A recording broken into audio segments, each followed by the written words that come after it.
seems to be kind of locked in there with Oliver Ekman-Larsson rounding out the blue line. It feels like that blue line is what we're going to see barring an injury on night one of the playoffs. And I'm happy with it, honestly. Like,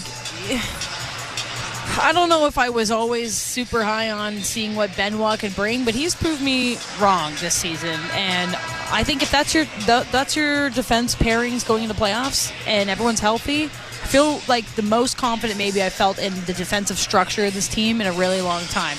Where I think we need to turn our attention to is that bottom six, because as you mentioned it, there are still some, like, what are we going to learn about in the next 8 games? I think who the starting goaltender is, number one, and who wins the audition to make night one of the Stanley Cup playoffs in the bottom six. And you mentioned a couple guys that are maybe on the outside still looking in, Holmberg, Järnkrok, Kampf, where Nick Robertson is as well. Like, these games are really important to them.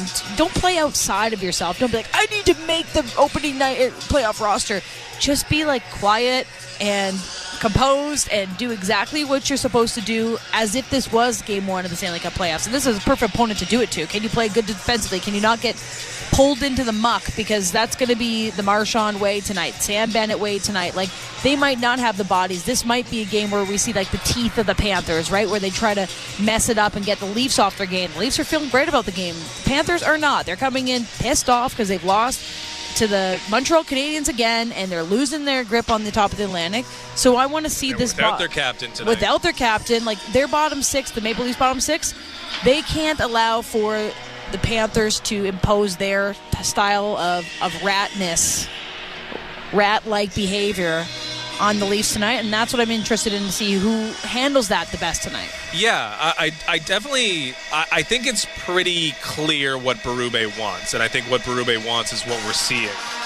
It feels like Nick Robertson doesn't actually have the opportunity to earn his way back. I think it will be, hey, we're not scoring goals here with this bottom six, and we got to do something with the lineup as not a Hail Mary, but something that would be in that playbook. We need some goal scoring.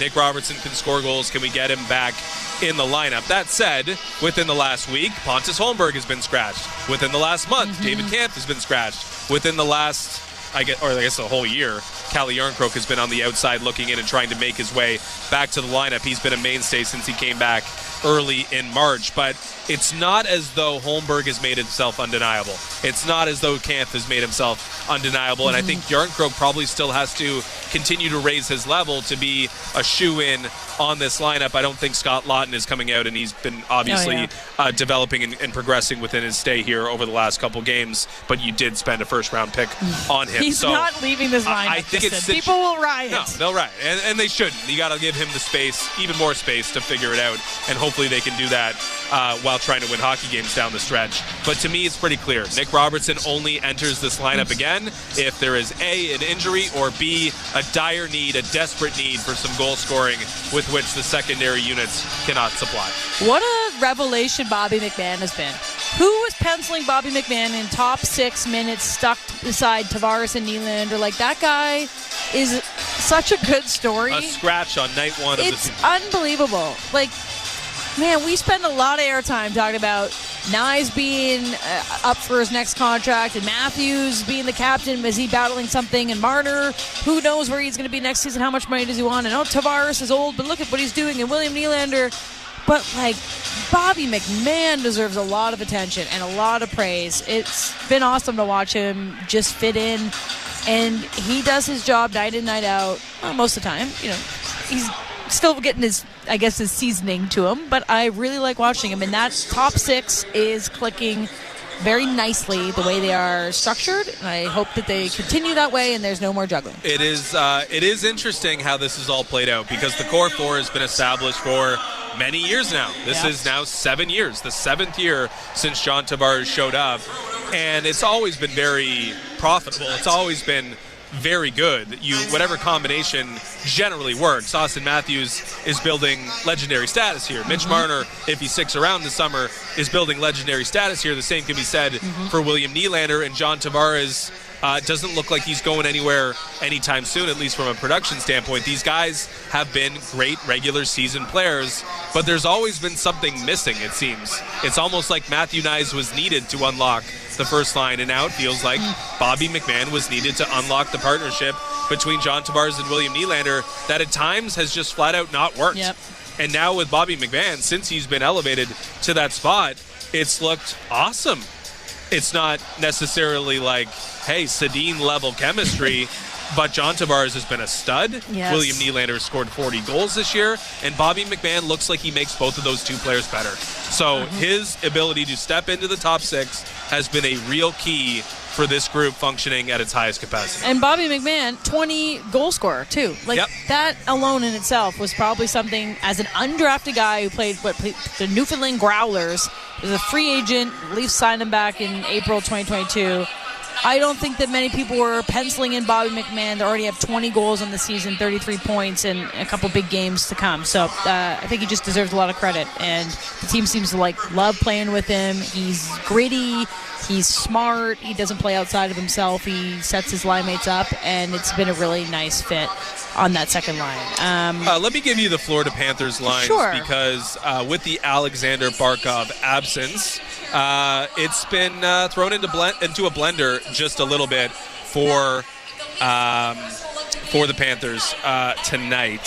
Sorry, I've just lost it for a second there, and now I found it. Okay, the third line. I'm bad with the lines today. Third line is now kind of the first line.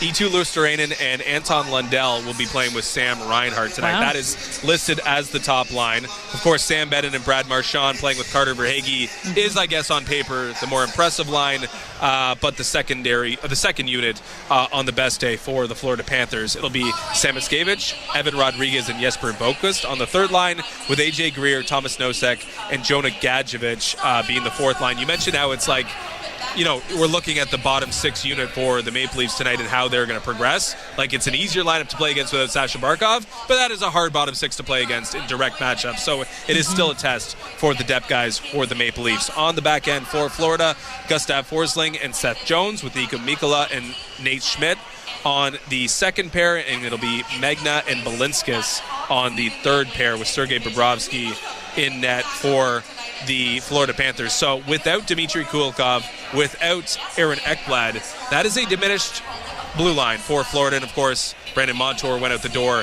at the end of last season. So I think it's gettable. That is a defense core that is gettable. Of course, Aaron Ekblad will be back, but on paper, Leafs look pretty good compared to Florida Panthers tonight. I totally agree. It's a healthy Maple Leafs lineup, a rested Maple Leafs lineup, a motivated Maple Leafs lineup. So we'll see if they can deliver. Panthers are 6-3-1 this season, though, without Barkov in the lineup. The Leafs were almost even money. It was like minus 110, plus 110. I think they've moved to around minus 130 favorites now with the news of no Barkov. And we will give you our players to watch, plural. You got a lot today? And the keys to victory. Yeah, it's a big game, so we're going to make it profitable for our friends. Puck drop around the corner. You're listening to Most Leafs Hockey on Sportsnet 590 The Fan and the Maple Leafs Radio Network.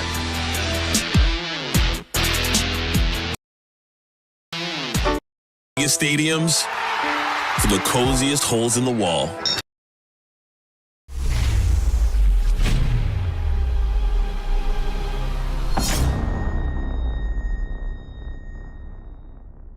What's up, hockey fans? Leafs fans from all over the world, thank you so much for hanging out with us tonight.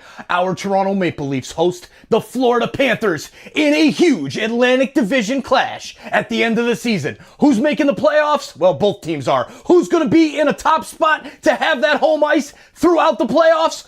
Whoever wins tonight gets a leg up, of course, with the Tampa Bay Lightning in the chase as well. Tonight, our Toronto Maple Leafs hosting the Panthers.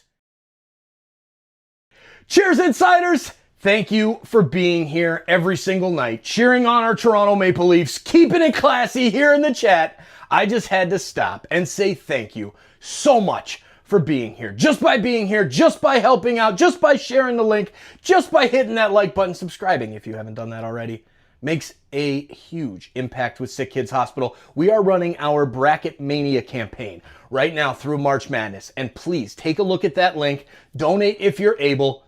And if not, just share it out. Let's get it out there more so that more people will have the opportunity to find us here on TSI, to be able to make a difference through our revenue campaign that we do every single game, or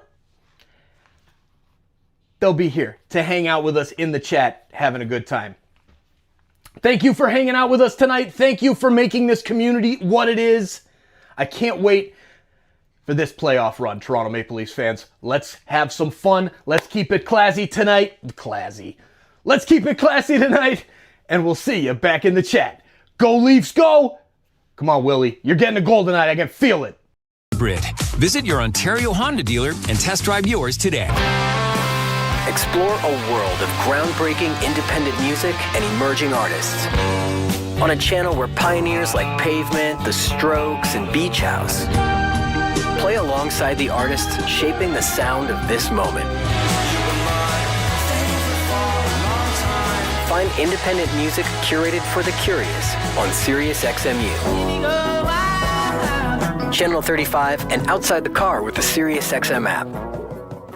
The countdown to history is on. Alexander Ovechkin, one of the greatest to ever play the game, is chasing hockey immortality. Every goal brings him closer to legend status, and SiriusXM is your front row seat to the action. Alex Ovechkin! Live every game, plus catch exclusive interviews with those who know him best, former teammates, coaches, and legends of the game on the SiriusXM app. Brad Ovechkin scores! The Great Chase is on NHL Network Radio.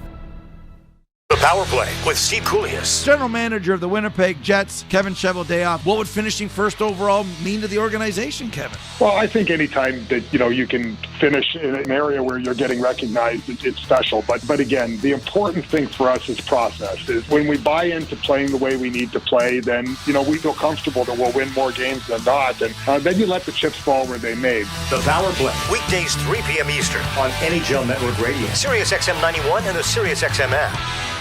It's soccer's most thrilling league. Only the Premier League can make you feel like this. And now every match is on the SiriusXM app. Can you believe it? From the title race. This is remarkable. Keeps this title charge on track, surely. To the relegation fight. The impossible may still be possible. Hear every English Premier League match on SiriusXM FC 157 and the SiriusXM app. Just search for your favorite club. Join me, Gord Stellick, and Scott Laughlin as we recap the night that was on NHL Morning Skate, weekday mornings at 7 a.m. Eastern on NHL Network Radio, Sirius XM 91. The biggest names in the game. Trying to get behind, wrist the line, and walks in, put it between his legs, shoots it, score! NHL play-by-play on Sirius XM. The world's most thrilling league is now in the palm of your hand. Hear every English Premier League match all season long on the SiriusXM app. Just search for your favorite team. The best hockey lives here. Burns gets it back, stick handles to the backhand, moves in front, score! NHL play-by-play on SiriusXM. Hockey lives here. Suzuki sweeps it, there's a chance, rebound, Caulfield shoots and scores! NHL play-by-play on SiriusXM. Join me, Scott Laughlin, and Gord Stellick, along with former NHLer Mike Johnson for NHL Morning Skate, weekday morning, 7 a.m. Eastern on NHL Network Radio, SiriusXM 91. Locations. This is Molson Leafs Hockey. We're about to bring the war right now. Sound the alarm. On Sportsnet 590 The Fan and the Leafs Radio Network. There's a Molson with your name on it.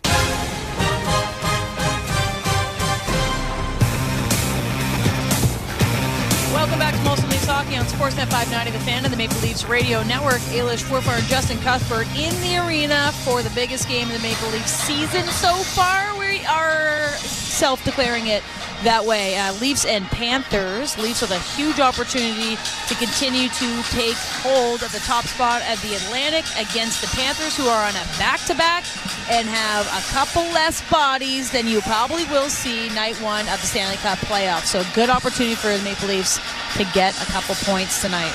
Yeah, the surprise news before just as we were getting on the air for the pregame show was Alexander Barkov, Sasha Barkov, the captain of the Florida Panthers, unavailable tonight for Paul Maurice. Basically changes the entire lineup for Florida.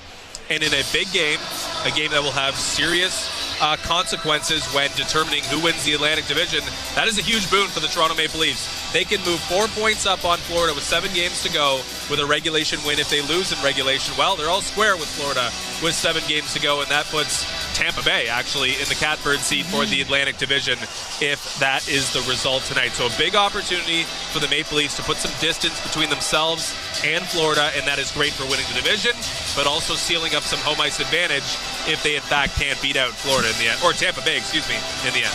They can also clinch a playoff spot tonight with at least 1 point. We mentioned it, Florida's on the back-to-back after losing to Montreal 3-2 in overtime last night. The Leafs finished up their West Coast swing on Sunday night and haven't played since, so they have the rest advantage and a little bit of a healthier lineup tonight.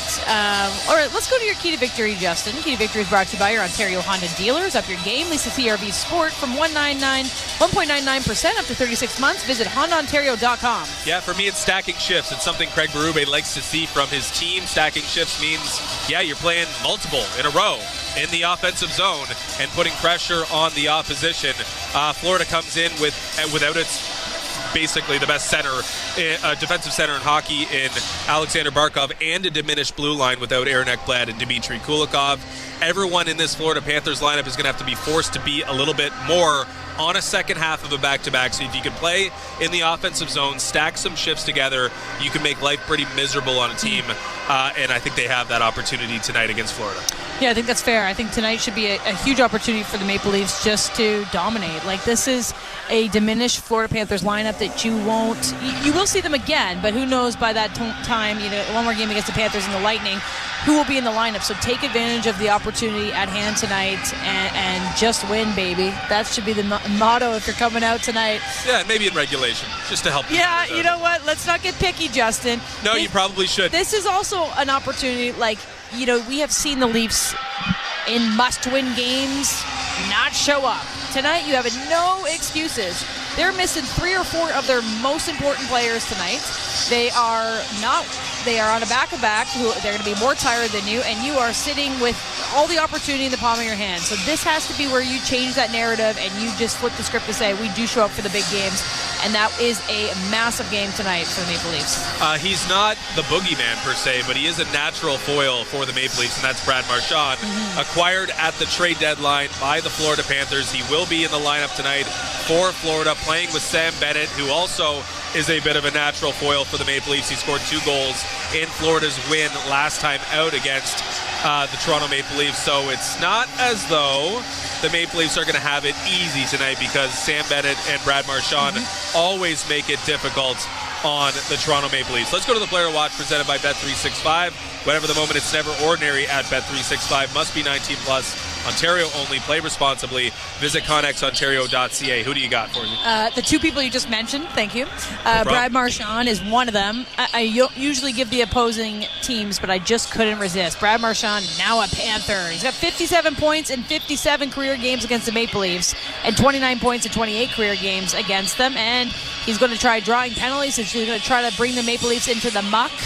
So he's plus 250 at anytime goal, and I also added Sam Bennett, Holland landing strong, plus 225. But my real player to watch is Austin Matthews. I like him for first goal tonight, plus 750. I think he sets the tone. It's going to be easier matchup for him tonight. I think as a captain, as a leader, this is a game where you really establish what you're made of. And I think that this is a game where we hope to see Austin Matthews take control, be the guy that gets the team on the board first, get this crowd into it.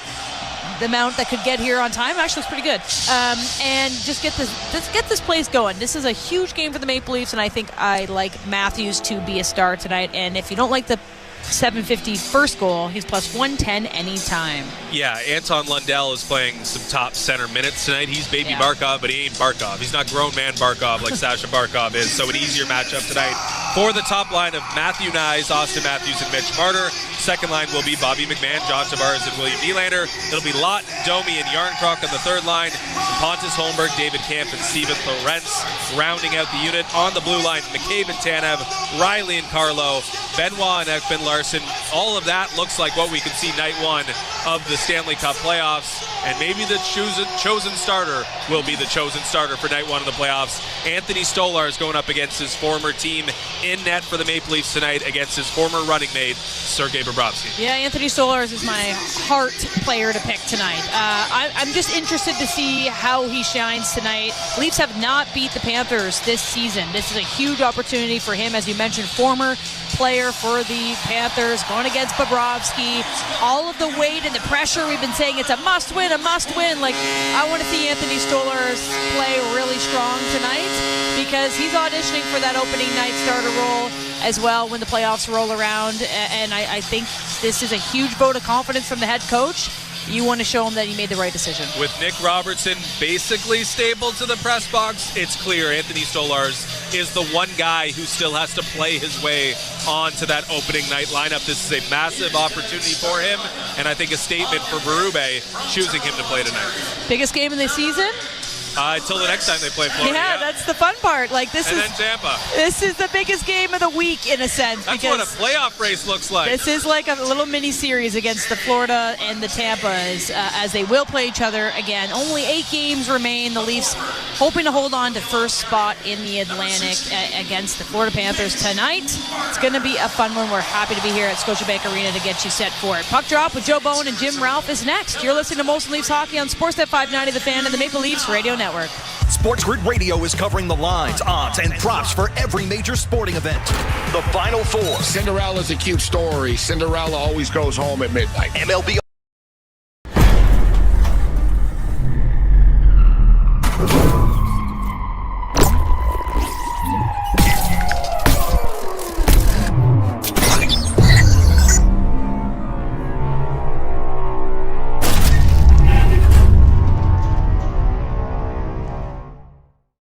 What's up, Leafs fans? Thank you for being here. Every single game, the Leafs, this community that we have here of Leafs fans chatting it up is absolutely inspirational.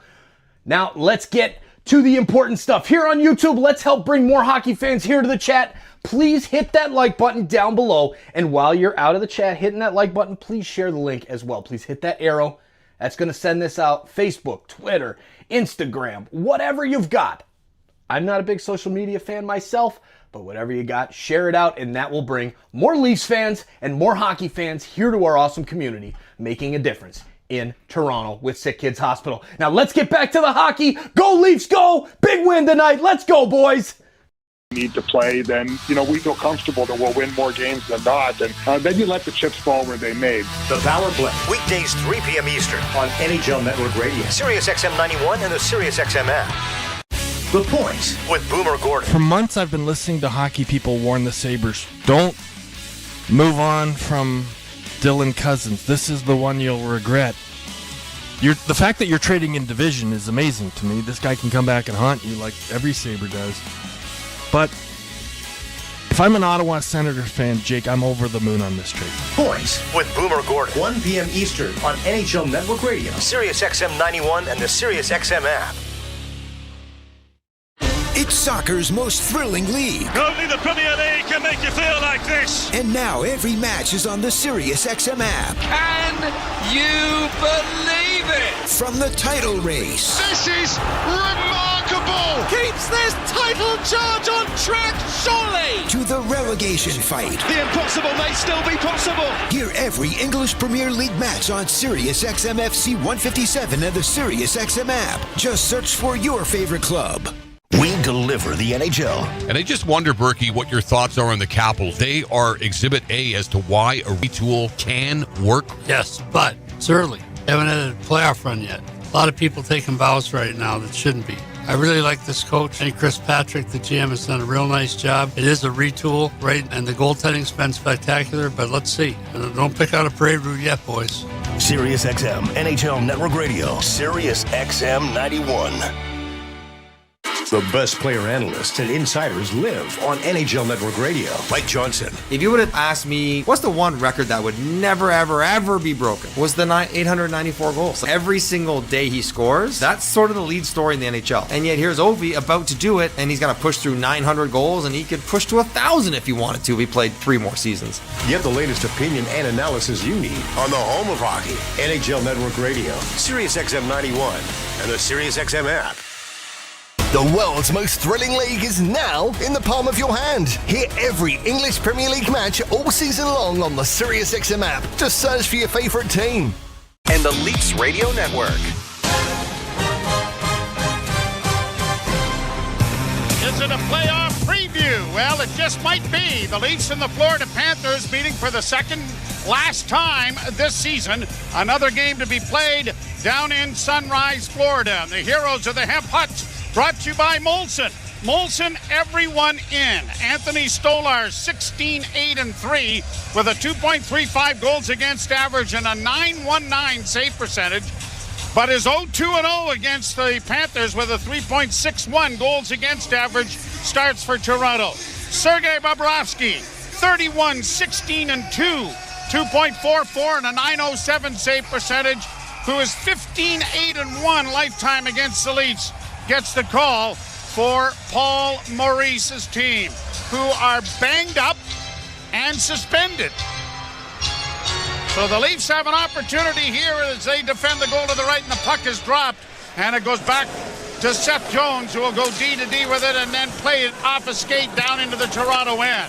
Stolarz out of the cage, going to flip it back around the boards, and it's going to deflect out at center ice. Nyes won't reach it, and the Panthers will shoot it right back down into the Toronto end. McCabe back of the net for Tanev, who takes a hit but gets it up to Marner. Bank pass to center. Nyes got it in over the line but couldn't get any further. And now the Panthers on a Lone Ranger rush get it in, and a long shoot in is gloved easily there by Stolarz. Nylander flipping it off for Morgan Riley. He's going to shoot it down into Panther territory. Round the boards it goes for Verhaeghe, trying to get it up on the left wing, and he does. Sam Bennett will get it out at center ice. And in over the line now with a long shot and a big rebound off the stick there of Schmidt, who's carried around back of the net. Leafs get it freed up for Nylander. Nylander's pass is just out of the reach of Morgan Riley, but it ends up on the stick of Bobby McMahon. His shot is an easy pad save for Bobrovsky. So both goaltenders have felt the disc early on here in the first minute and 15 seconds. Down the right wing boards, Oliver Ekman-Larsson trying to keep it in, and does. Domi helps out by getting it around back of the net. Here's Nylander with it again, playing it back to the blue line. Benoit waits, sends it back of the net for Domi. Nylander's been going to the bench trying to get a change, and it goes off a stick and down into the Toronto end. Pretty good pace to the start. Florida comes in third game in 4 nights, including their loss in overtime to the Canadiens last night, giving up a goal with 9 seconds left in regulation to send it to overtime. Leafs playing catch with it back of their goal, and now send it up the middle, and off Domi's stick it goes down into Florida territory. Max onto the puck quickly, getting some assistance here from the Maple Leafs. Yarncrook, it goes to the side of the goal. Domi couldn't get it in front, and Rodriguez now playing it up on the near boards. Pushed out on the wing and played to the line and out, and swatted there by McCabe to find Tanev, who will just launch it back down into the offensive end. Nicely underway. Glad you're along with us on a snowy, icy, miserable spring day, global warming day here in Toronto.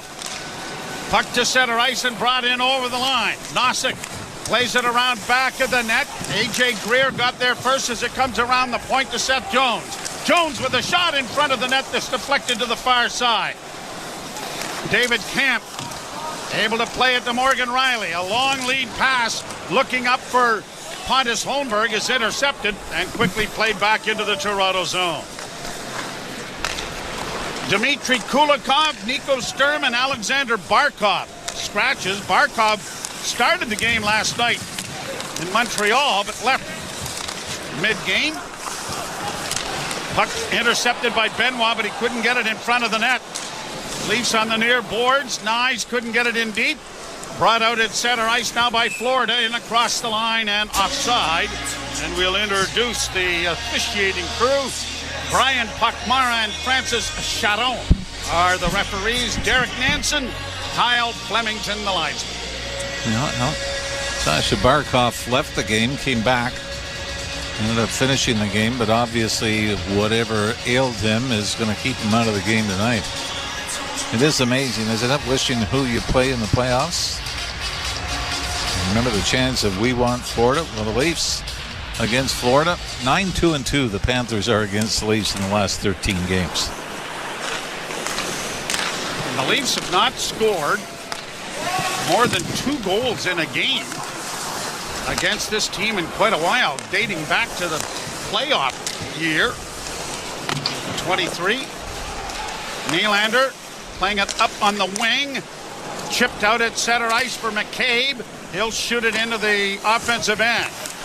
Played by Bobrovsky to the line, but not out. Now here's Tavares getting it back into the corner. It comes to the point. Pass in front of the net. McMahon in front of the net for Nylander. And he couldn't pull the backhand away to get it away. He gets it in front of the net again. And a good stop made by Bobrovsky off Bobby McMahon.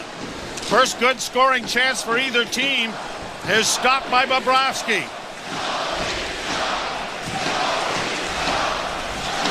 And this group here at Scotiabank seems to be in it as the puck is turned over at the blue line and Rodriguez gets in on the right side. A shot high over top of the net by Samoskevich. It goes up on the wing and it is flipped high into the center ice area.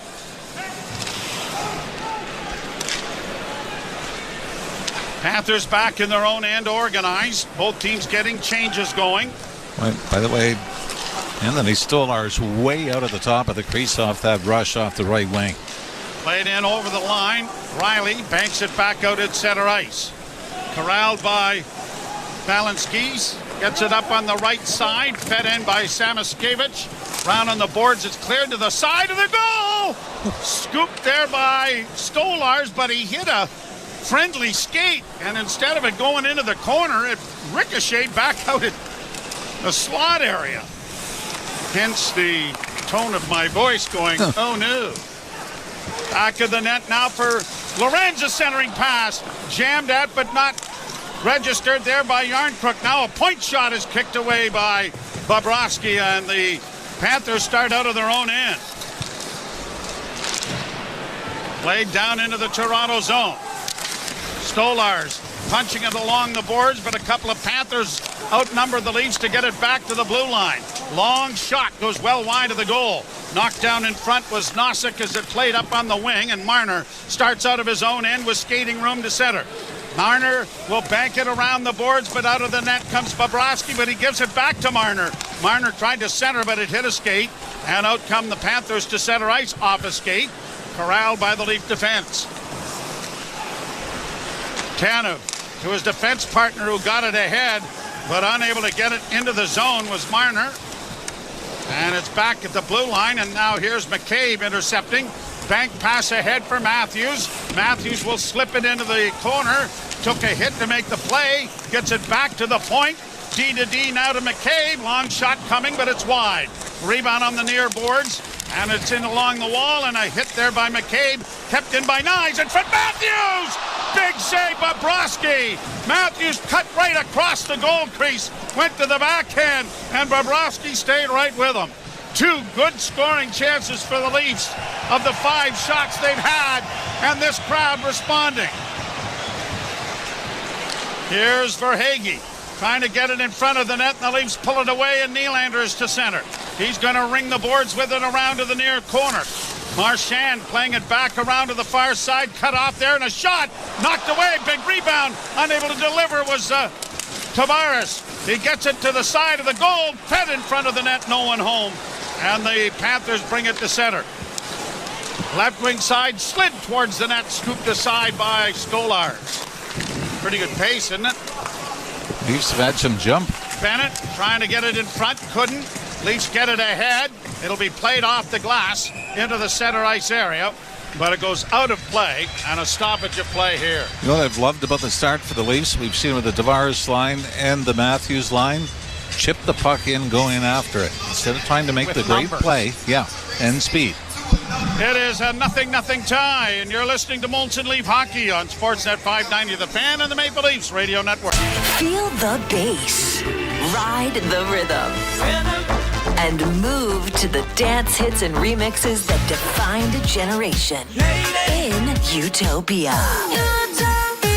A channel pulsing with 90s rave classics and iconic 2000s club anthems. Utopia. Channel 341 or at home on your phone, computer, Alexa, TV, or other internet-connected devices. We deliver.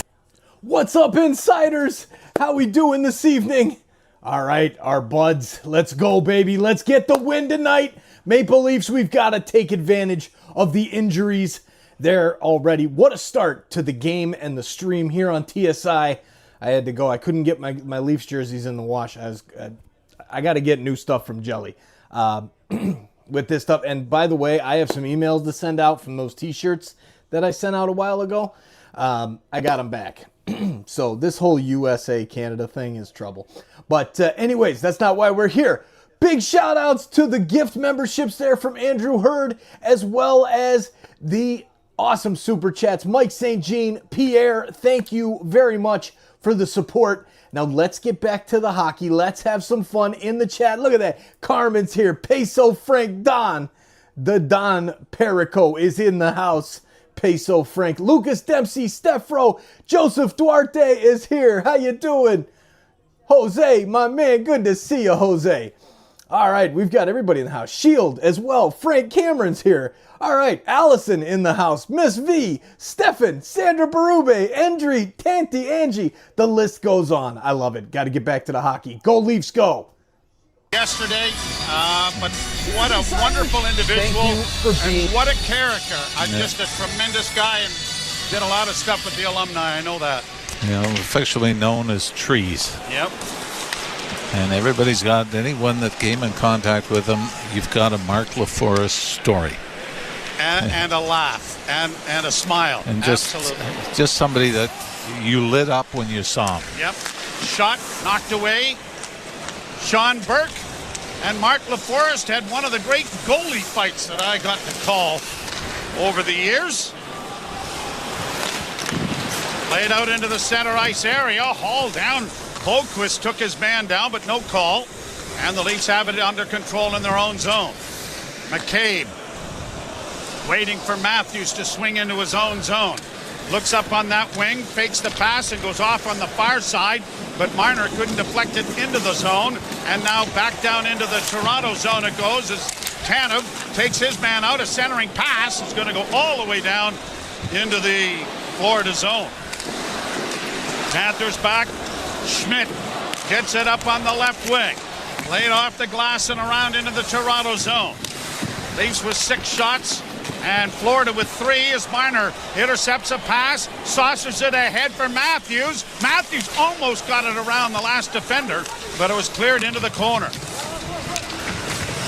Schmidt back of the net. 10:57 to go in the first period. No score. 6-3 the shots favoring the Maple Leafs. Panthers break it out at center. Brought to the line and in on the left wing. Bennett trying to get wide. Knocked down on the play. Collides with another player heading into the end boards. And John Tavares getting it up on the wing. And Bobby McMahon trying to get it out. Has just to center ice before it's shot back in on a delay. But I believe a high stick has made contact with it. And that will stop play anyway. You're talking about the Leafs having trouble scoring against Sergei Bobrovsky. They're not alone. In the last 13 games that he has played, he's not given up more than 3 goals. In fact, during that stretch, he's given up just 22 goals in 13 games, as he has gone 9-4 during that stretch. And that was considered a pretty big gamble when they picked him up from Columbus and signed him to the big contract. Pushed out into the center ice area and shot by Gadjevic down into the Leaf end. Puck bounces to the line. The Leafs don't get it out initially, but now Jake McCabe has room. He'll get it to Pontus Holmberg, and he'll shoot it in. Not enough to get past Bobrovsky, who plays into the corner. Leafs tried to chip it in front of the net, and they did. But there was Valenskis to get it out into the center ice area. Shot right back down into Florida territory, but didn't touch the stick of David Camp, who is questioning the official on that. A little late now, it's icing.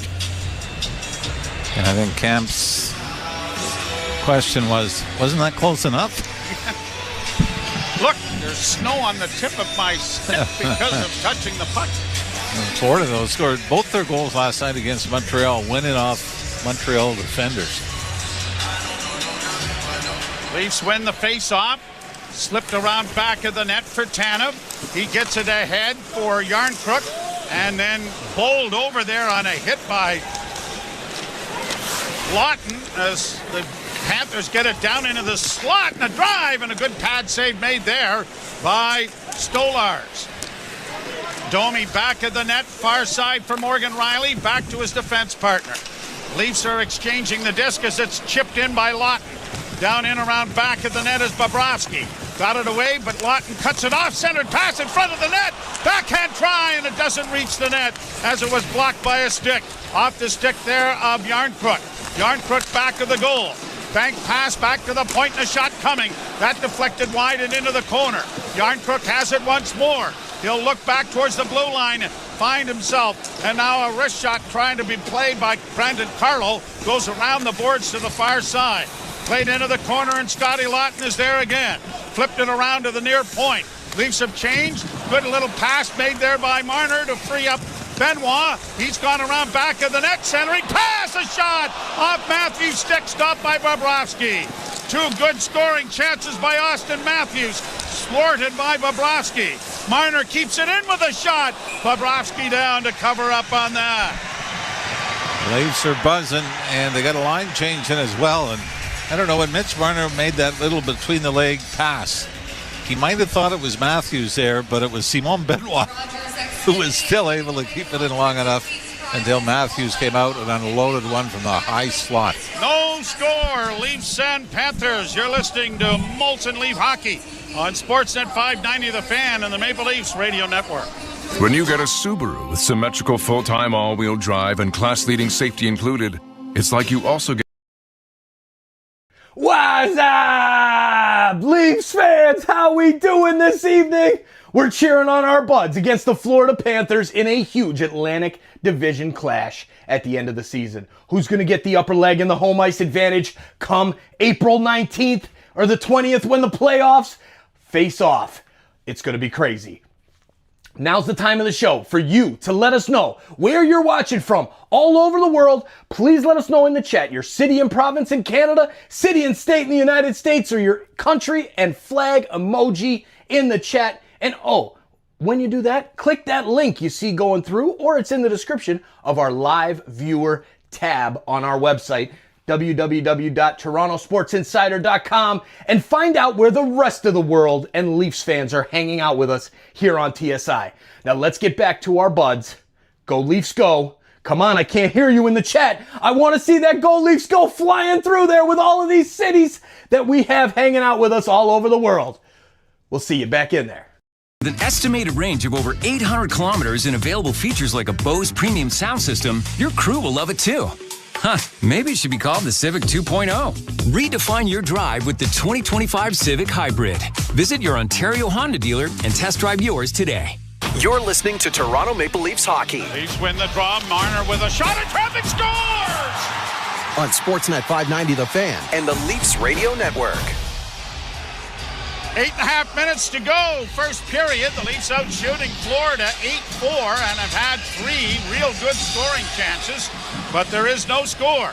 Now here's Marner off a face-off win, trying to work the right wing side. Got a shot to the net. Matthews couldn't get his stick on it to redirect it, and Bobrovsky makes a fairly routine save. The Leafs have had trouble with the Florida Panthers over the years, including that 5-game playoff series. Leafs have had trouble with Ottawa this year, losing all 3 games. They beat Tampa all 3 games. So. Yeah, who do you want to play in the first round? Oh, and by the way, none of that matters. No. Once it comes to the spring. No. Puck goes down into the Toronto zone. Left wing side for Riley. Deflected in over the line for Nyes. He couldn't get away. Brought back by Sam Reinhart, who shoots it down into the zone. Stolars plays it around the boards. Shot by Reinhart, deflected well wide of the net. Leafs flip it ahead and now start out with it. Nyes trying to get it ahead for Marner, but he missed it. And it's going to turn into an icing and will be brought back into the Leaf end. The Leafs have already had 12 hits in the period. Florida's had 12 hits. The Leafs have had 2, but the Leafs have had the puck most of the time. Yeah. I just watched the Florida-Montreal game last night. It was a typical Florida game. Montreal scored early on a redirection by Josh Anderson. And then Florida just let the game settle in, right? Don't give up much, frustrate the opposition, and capitalize on a couple of breaks. And that worked for 59 minutes and 54 seconds. Matthews swinging the puck to the line, kept in by Jones. He gets it again at the point. Played it into the near corner. Panthers trying to cycle it, gets back to Jones. Long shot is intercepted by Matthews, who gets it ahead, and now Marner just flips it over a body to get it into the offensive end to start a change. Out comes, that must be Marchand. He's got the puck on the left wing, got a shot away. Stolar stopped that. The puck in the far corner, and Tanev will get it ahead, and Bobby McMahon pushes it out at center, but can't get it any further, and it's back into the defensive zone, and Marchand gets it out at center. Good to see people are paying attention. Puck around back of the net. McCabe up ahead for Tavares. Second star of the month of March. What a month he had. Laid ahead. Did Nylander touch it? Apparently not. Icing again against Toronto. Will be brought back with 6:49 to play in a scoreless first period. Must be some short memories in the crowd too, right? I do believe during the Four Nations tournament they were cheering for Brad Marchand. Not vociferously. They were being polite. Oh no, and Sam Bennett. Same thing. Yeah. Bennett, of course, had a huge tying goal in that final game on a setup from Mitch Marner. Played by the Leafs out into neutral ice. It won't have enough to go for icing. Both teams, or at least the Leafs for sure, getting a change in. Shot in, and it deflects to the side of the Leaf goal, and it's going to be covered up by Stolars. And it was well he did that, as the Panthers were right on that very quickly.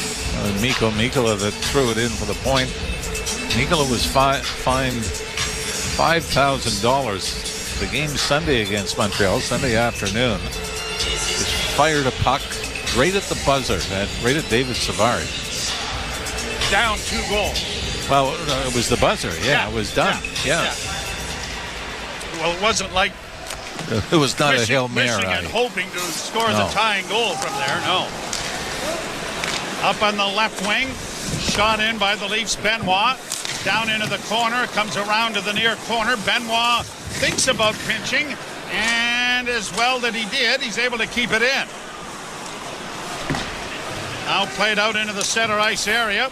Unable to move with it was Balinskis, and he goes back into his own zone to regroup. The defenseman gets it out on the left wing side, and it's shot into the Toronto end. Down the boards, into the corner it goes. Nosek trying to get it in front, but the Leafs break it up. Here's a flip pass in by Domi, and as it bounces wide of the net, goaltender Bobrovsky scoops it around into the near corner. The Leafs, Lorenz was in pursuit. Now Lorenz has stolen the puck. The former Panther gets it around back of the net for the centerman.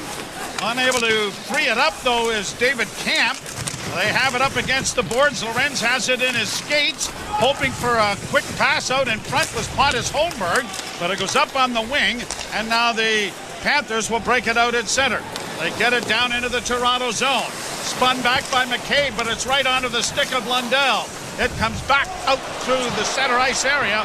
Marner racing after it, but he won't reach it in time, as Forsling is there to play it out at center ice.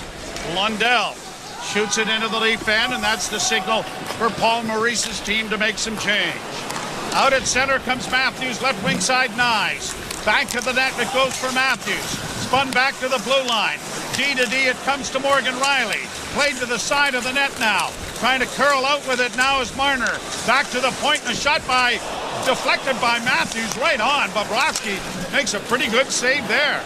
I'd say that's 4 good scoring chances the Leafs have orchestrated. And this line's had 3 of them. 4.5 minutes to play in the first, no score. Here the Panthers trying to break in. Good save made by Stolars there off of Sam Bennett. Marchand bodied in the corner, but it comes back to the near point. Pass to the left point, and now into the slot area doesn't work. Bounced around back of the net, comes to the side of the goal, and the quick hands of Stolars is able to cover up to stop play with 4:08 to play in the first period. The Leafs with 10 of the 16 shots combined in the first period thus far. No score.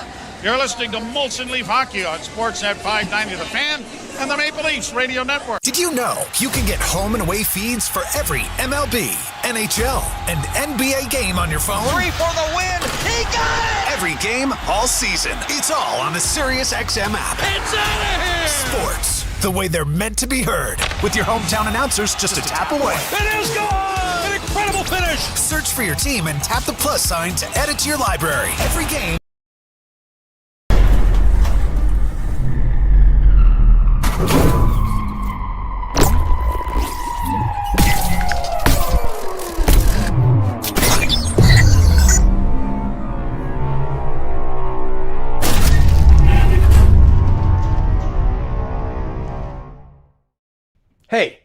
Hey, you. Yeah, you. The Leafs fan, hanging out with us. How have you not hit that subscribe button yet? Are you kidding me? How have you not hit that subscribe button yet? Look at this chat flying down the side. We're cheering on our Leafs. We're having a good time. We've got the best fan club on the internet right here on YouTube and Toronto Sports Insider. You're not going to miss it. If you click that subscribe button and turn on that bell, you will be notified of every single live stream that we do for all 5 Toronto sports teams, as well as all of the playoff matches throughout all the major sports and college sports. Now let's get back to the hockey. Thank you for joining this amazing community of Leafs fans from all over the world. Now go Leafs go. We'll see you back in the chat. The line and walks in, put it between his legs, shoots it, score! NHL play-by-play on SiriusXM Radio Network. Leafs troops with a member of the armed forces being honored tonight, and who better to hand out a jersey than Max Sundin in attendance tonight. Yeah, great to see Matt's in town. This is a pretty good crowd, isn't it? Like energy-wise for Wednesday night. No, they've been into it. Yep. Of course, they had an extra half hour to get lubricated. It took an extra half hour to get here. I don't know what the heck. Why? It's a 7:30 start. I do not know. Yeah, it's not a TNT game. No, there's nothing else. I mean, what do I know? Leafs get the puck out into the center ice area. Nylander couldn't catch up to it. But an interference penalty is coming here as the Leafs trying to get out of their own end were held up. Yeah, I think it was Bobby McMahon was held up by 26. Yeah, Beliscus is going off. Louis Beliscus takes the penalty, and the Leafs will get the first power play of the night with 3:57 to go. Maybe not a bad move to run that interference, because if McMahon gets there first, it's a 2-on-1. Face off to the right of Bobrovsky. The Leafs control the draw, but then it's knocked down and pushed out in center ice by Sam Reinhart. Now, the Panthers are second in the league in shorthanded goals with 12. So the Leafs are going to have to be good with the power play and puck possession. They get it in on the line now for Nyes, who couldn't get it in front of the net. He's able to control it with his skate. Matthews adds support. Played back to the blue line to Marner. Marner with a pass in front for Matthews. Couldn't get it through. It's underneath one of the fallen players. It's still free. Matthews has it spun back to the blue line, but it's out of the reach of Nylander and has come all the way back to the Toronto blue line. Quickly back for Tavares. Tavares gains the line and shoots it in. Slowed up back of the goal by Bobrovsky. Bobrovsky runs into a traffic jam and centered in front. Oh, and Bobrovsky was out of the cage, but Matthews couldn't control the puck. Tavares trying to play it to himself in the far boards. Punches it into the corner. Nyes now to Matthews trying to get it back to Marner. Marner near side for Willie. Willie with a shot that was blocked by a sprawling Seth Jones. Spun it back to the blue line. Shot by Marner and on goal was stopped. The rebound comes back to Nylander. Nylander in the middle of the ice. Into the near corner for Nyes, but it bounced away from him. Matthews trying to keep it in, but it goes past him and out at center ice. Nylander wants to attack, but now sends it back into his own end, and the second unit comes over the boards. Morgan Riley dropping for Domi. Max up on the left wing for Bobby McMahon. Got it down into the corner. Domi trying to get to it, but the Panthers have dug it free, and A.J. Greer gets it out at center, taking a hit there by Oliver Ekman-Larsson. It goes down into the Toronto zone. 5 seconds left in the power play. The Leafs' last 5 games were 5 of 14, but 0 for 1 here tonight. Panthers are 10th in the league in penalty killing, and then you add on that 12 shorthanded goals. It is the strength of this team. Sam Reinhart with 5 of those shorthanded goals for them. Brought out at center ice. Domi got spun around. The puck goes down into the Leaf end. Grabbed off, trying to center it there was Verhaeghe. And we got a penalty here against Toronto. I called Tanev for a high stick. On Marchand. Yeah, Marchand. I don't know if the stick makes contact or not, but that head snapped back. Toronto, number 8, 2 minutes for high sticking. The Leafs have the benefit of looking at the video. We're going to see slow motion or a replay of it. Yeah, just barely glanced off him. And this was just Tanev, little careless with his stick turning to go in behind the net. Penalty kill brought to you by your Ontario Honda dealers. Get home ice advantage on every drive with the new Civic Hybrid, proudly built here in Ontario. Visit your Ontario Honda dealers today. Draw to the right in the Toronto zone. First power play of the game for Florida. They are 11th in the league in power play proficiency, and the Leafs get a hold of it and ice the puck. Both of these teams have scored 53 power play goals. Panthers have had 221 opportunities on the power play. The Leafs 202 coming into the game. Now 1 each here in this first period. Minute to go in it.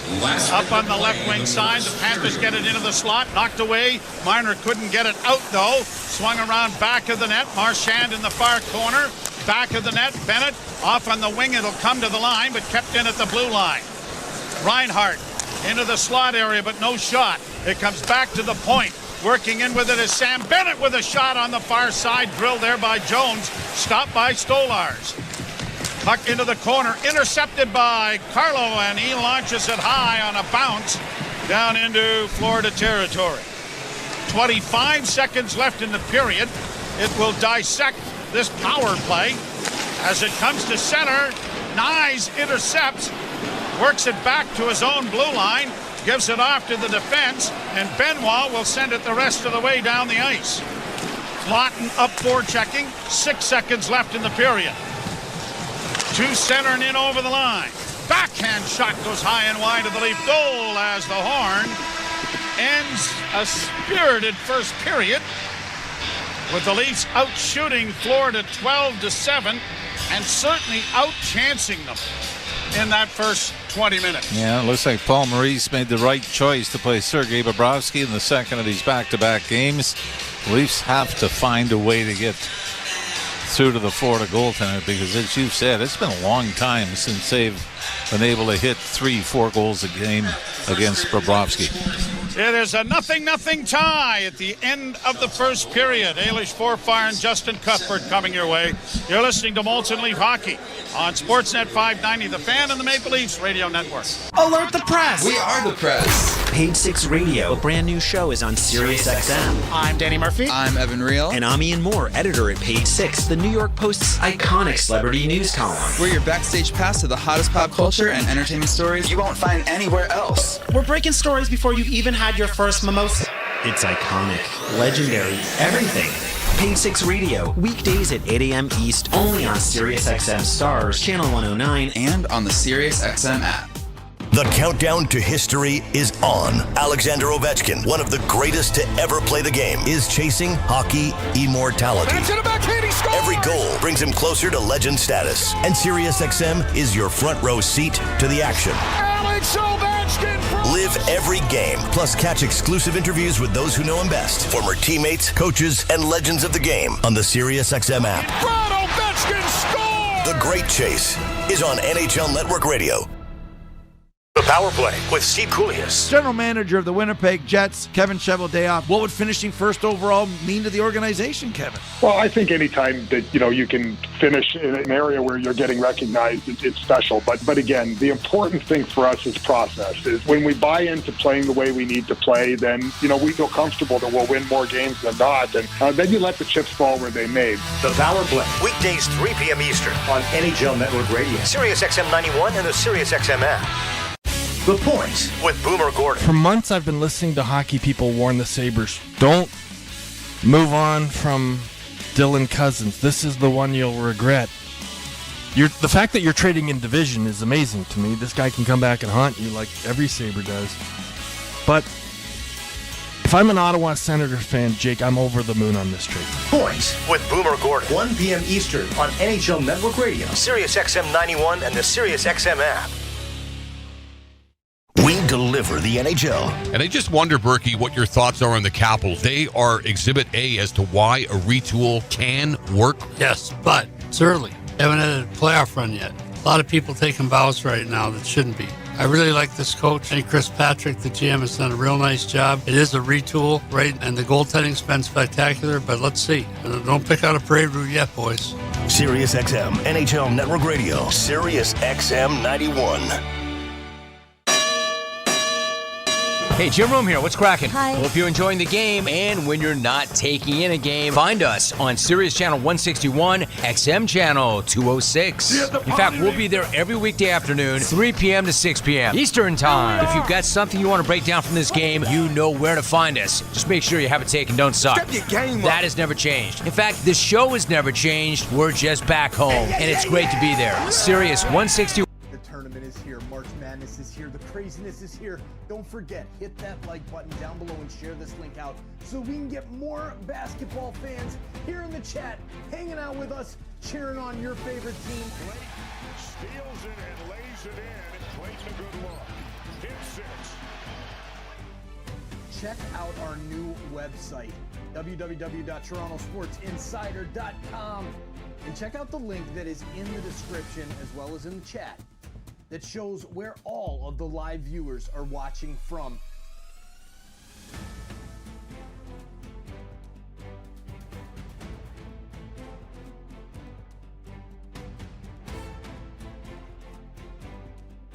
Are you an insider yet? Have you hit that subscribe button?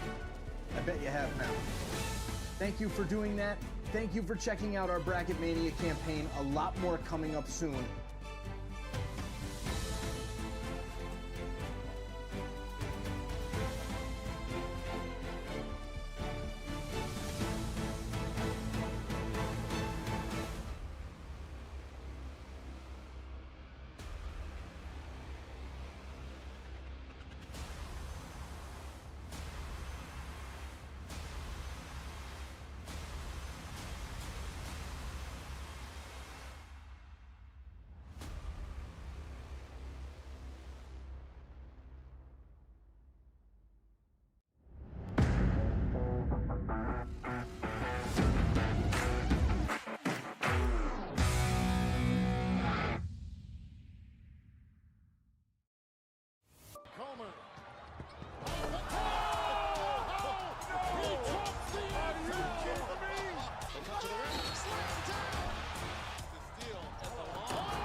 a great scene this is.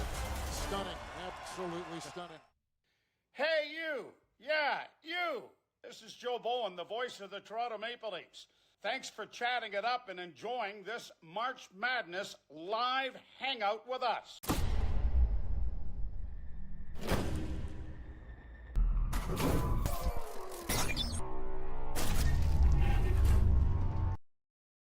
Because they're in a bit of a tough spot tonight. They're without their two best offensive players. They are without their best defenseman, other than, you can make the case for Gustav Forsling, I suppose. But Aaron Ekblad would be there at least in terms of rank.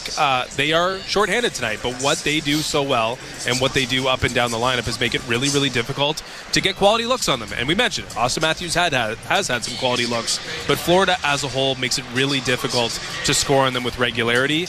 As their game has waned a little bit since January 1, since the trade deadline, the one thing that is just firm with them is they are stingy. They don't allow many goals, and it doesn't really matter the opponent, Leafs high-powered offense included. I will say one of the things I was most impressed about that period is the Leafs came out right off the top and put the pressure to the Panthers. I think it almost went like 8 minutes without a whistle, or felt that way, and the Leafs had had them in. They were able to get a bunch of different line changes. The crowd was giving them like applause because they understood that the Leafs were kind of trapping the Panthers in their own zone for quite a while, but not able to solve Bobrovsky yet. But it just felt like, hey, if this game's going to mean something to the Leafs, they got to get out and show that in that first period. They have been, at times, a team that doesn't traditionally start super fast, but I felt like you could understand that importance of tonight. In the pregame, we talked about it, like maybe the most important game of the Maple Leafs season so far. I felt like they were playing with that urgency, but not outside of themselves. Like not, oh my goodness, we need to win this to get to the playoffs. It was more of a confidence. It felt like the Leafs, we should win this game. We're the better team. We got more healthy bodies here. Let's control it. It's just too bad that the scoreboard doesn't really show that in the end of the first period, but I liked the urgency they were playing with. Yeah, the truth of the matter is Craig Berube is trying to get the Leafs to play more like the Florida Panthers. So when these two teams, if they're executing, are playing each other, you're going to get a lot of scoreless periods. You're going to get a lot of tight games. You're going to get a lot of games decided by, okay, which goaltender was better? Which fortunate bounce went whose way? It leaves a little bit to chance, but what's the alternative? Having a team that is not very good defensively who gets taken advantage of because their offense runs dry in a playoff series. We'll see how it all plays out when it matters most, if and when the Florida Panthers and Maple Leafs meet. But right now, we're just faced to low-scoring games that have been, I guess, dominated by Florida a little bit here of late, at least this season. Shots 11-7 for the Maple Leafs after 20 minutes, but scoreless here at Scotiabank Arena. We'll take a quick break. We'll take a look at the NHL scoreboard and get you set for the second period. You're listening to Molson Lace Hockey on Sportsnet 590, The Fan, and the Maple Leafs Radio Network. Hey everyone, Adney and Verk here to talk about our great podcast, NHL Unscripted with Verk and Demers. Jason Demers here. After playing 700 NHL games, it turns out I have an opinion or two. Whoever's saying trade one of them, you don't know anything about hockey. I'm on the bandwagon. I'm rooting for this team. With new guests every week, we will talk about hockey and more. Can't wait till you watch the movie because it's the biggest award of her career. He went into the cheetah exhibit. The cheetah took a piece out of him, and he came into the ring the next day. Tune in to NHL Unscripted with Verk and Demers, the iHeartRadio app, or wherever you get your podcasts. From the biggest stadiums to the coziest holes in the wall. From house parties to porch hangs to pride celebrations. From your favorite fuzz shop to your local Indian spot. From noodle bars to sports bars to salsa bars. There's a Molson with your name on it. Canadian Ultra XL. Molson. Everyone in. Must be legal drinking age. The 2025 Honda Civic Hybrid is here, and it may sound too good to be true. With a 2-liter 4-cylinder backed by 2 electric motors, giving a combined 200 horsepower, it's our most powerful and fuel-efficient Civic ever. Plus, with an estimated range of over 800 kilometers and available features like a Bose premium sound system, your crew will love it too. Huh, maybe it should be called the Civic 2.0. Redefine your drive with the 2025 Civic Hybrid. Visit your Ontario Honda dealer and test drive yours today. Heard of Uline? You know, the have-it-all in-stock, ready-to-deliver shipping and industrial supply specialists. The company that does things for you that are unheard of, like keeping 41,000 items in stock in our own warehouses. With customer service reps on the line to get you what you need when you need it 24/7, 365 every time. Maybe you heard it here first. Want to hear more? Visit uline.ca. ULINE, your shipping and industrial supply specialists. Breaking news coming in from Bet365. Must be 19 or older. Ontario only. Please play responsibly. If you or someone you know has concerns about gambling, visit connectsontario.ca. When you get a Subaru with symmetrical full-time all-wheel drive and class-leading safety included, it's like you also get a Subaru that comes with your very own golf club holder, stadium parking navigator, a basketball team transporter, a remote cottage finder, a beaver spotter, a coach hauler, bear country guide, a family road trip carrier, a muddy road controller, extreme wind stabilizer, plus a... And we're out of time. Subaru is the multi-tool that masters every unpredictable weather condition. Visit your local Subaru dealer for great lease and finance options. You're listening to Toronto Maple Leafs hockey on Sportsnet 590 The Fan and the Leafs Radio Network. Welcome back to Molson Leafs Hockey on Sportsnet 590, The Fan and the Maple Leafs Radio Network. Ailish Forfar and Justin Cuthbert. A scoreless first period here between the Maple Leafs and the Florida Panthers. Let's take a look at the NHL scoreboard presented by Bet365. Whatever the moment, it's never ordinary at Bet365. Must be 19 plus, Ontario only. Play responsibly. Visit connectsontario.ca. Okay, 5 games in the NHL, 3 ongoing, including the Panthers and Maple Leafs. On Broadway, the Rangers have a 3-2 lead over the Minnesota Wild about midway through the game. And the Capitals, after a rousing win last night, are trailing 4-0 to the Carolina Hurricanes in what could be a second-round matchup in the Metropolitan Division. That's about midway through the game. As well, still to come tonight, the Avalanche will visit Connor Bedard and the Chicago Blackhawks, and the Kraken will be in Vancouver as the nightcap to take on the Canucks. Brad Marchand did draw a penalty in that period. He's drawn 32 this season. That was 4th most in the NHL pre-game. I don't have the updated current penalties drawn stats in front of me, but that's a lot of drawn penalties. He wasn't as ratish as before, but he did draw that penalty. He's getting booed.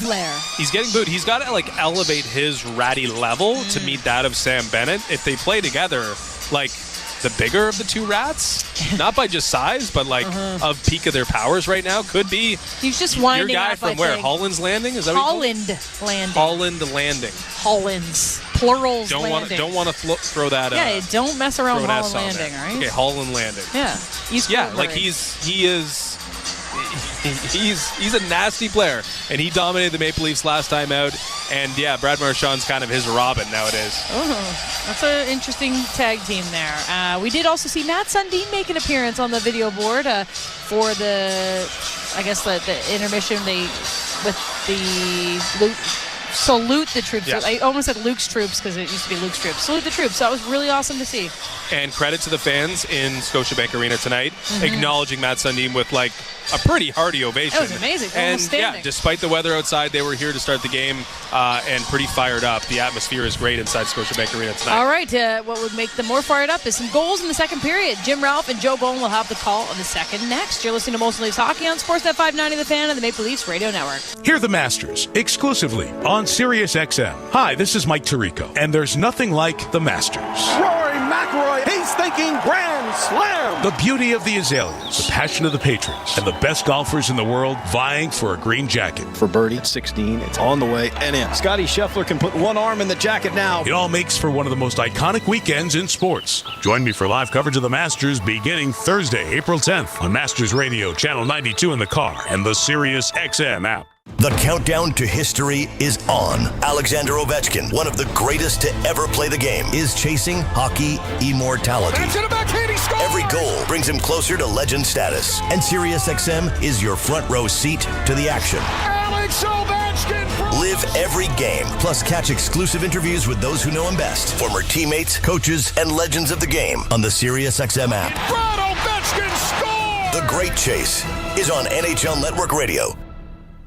The Power Play with Steve Koulias. General manager of the Winnipeg Jets, Kevin Cheveldayoff. What would finishing first overall mean to the organization, Kevin? Well, I think anytime that you can finish in an area where you're getting recognized, it's special. But again, the important thing for us is process. Is when we buy into playing the way we need to play, then we feel comfortable that we'll win more games than not, and then you let the chips fall where they may. The Power Play weekdays 3 p.m. Eastern on NHL Network Radio, Sirius XM 91, and the Sirius XM app. It's soccer's most thrilling league. Only the Premier League can make you feel like this. And now every match is on the SiriusXM app. Can you believe it? From the title race. This is remarkable. Keeps this title charge on track, surely. To the relegation fight. The impossible may still be possible. Hear every English Premier League match on SiriusXM FC 157 and the SiriusXM app. Just search for your favorite club. Join me, Gord Stellick, and Scott Laughlin as we recap the night that was on NHL Morning Skate, weekday mornings at 7 a.m. Eastern on NHL Network Radio, SiriusXM 91. Radio Network.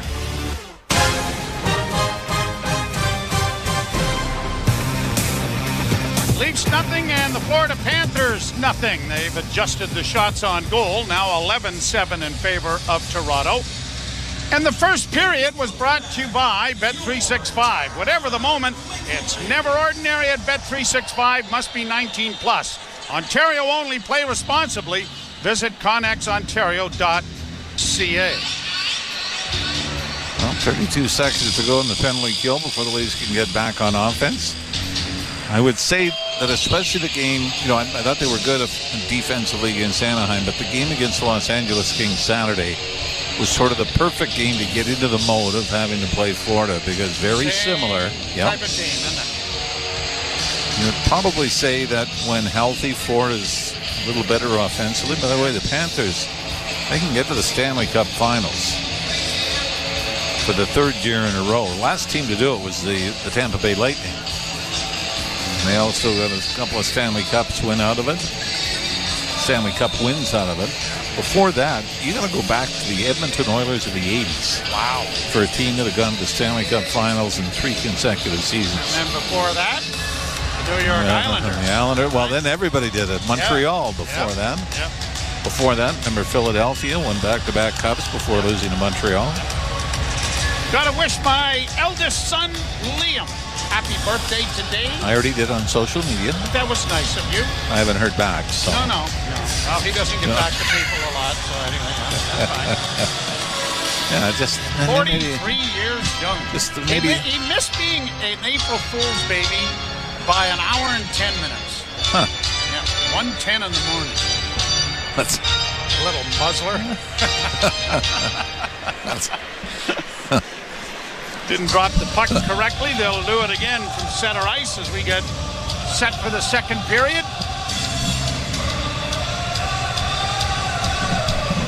Leafs to the left. Puck is dropped.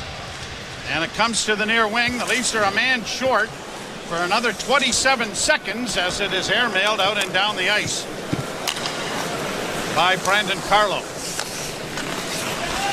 Down back of the net. Out come the Panthers to center. Shot in and around the boards. It'll come to Bennett on the left wing boards. Now Marchand plays it into the corner. Bennett tries to get it out in front. It's volleyball to the line, but not out.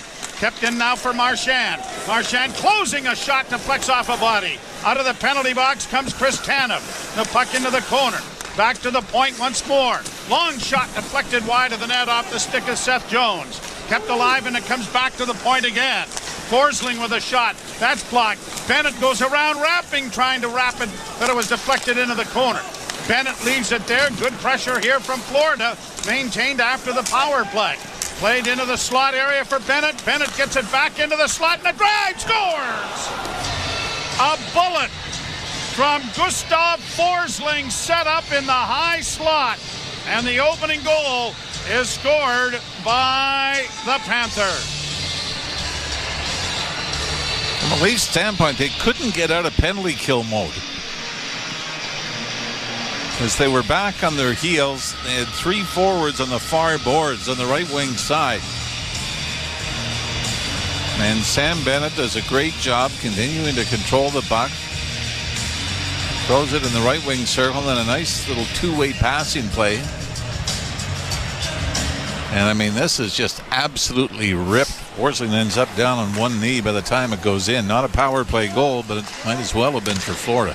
And the Panthers are 32-8-0 when they score the opening goal. They have the puck in the Leaf zone. Boquist gives it away, though. Leafs are one-handing it out at center to the line and brought in by Benoit. Benoit bats it around back of the net. It'll find McMahon, who gets it back to the goal for Nylander. Back to Bobby McMahon coming out in front of the net. Can't get a shot. Tried to make a pass and it hit a stick. Well, I thought he should have just wailed on that. Absolutely. A little bit of traffic in front, too. There's Oliver Ekman-Larsson waiting for teammates to change. Gives it off to Carlo, and the former Bruin sends it down into the Florida zone. Round on the left wing side, a pass intercepted, and centering pass there for Domi went too far for him to handle. Domi curls out of the corner with it, got a shot away, and it was high and wide. Rebound back to the blue line, and Carlo keeping it in momentarily. It's up against the boards. Florida trying to pry it free and launch it high out into the center ice area. Forsling. Now they've got the wrong player. Now a shot taken wide of the goal off the stick of Domi down in the offensive zone. Back come the Panthers. A pass in over the line for Lundell. To the right wing side, going wide. It goes around back of the net. And the Leafs have it now and trying to flip it out at center ice. And they do to Marner. Marner circles back. Looking for an outlet. Plays it ahead. Trying to bull his way in over the line, and doing it is Nyes. One hands it in front, and Matthews tipped it but went wide. Puck goes around back of the net. Reinhart and Bennett assisting on the Forsling goal that makes it 1-0. There the Panthers getting it out at center. Brought in on the left wing, trying to drive the net. Having a go wide was Verhaeghe. It comes back on the far side. Panthers keeping it in, but it goes wide of the net.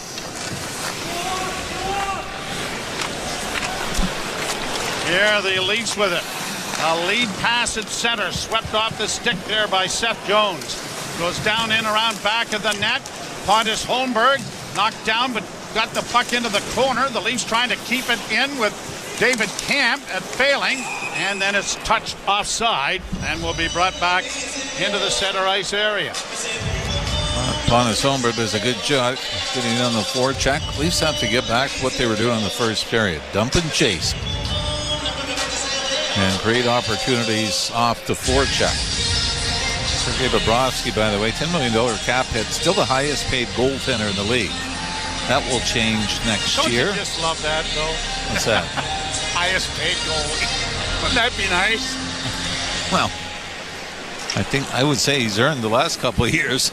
I would say he has too. But he wasn't even playing when all of this sort of started, right? No, 2 years ago. Yes. Alex Lyon was the goalie that went on a run to get them into the playoffs.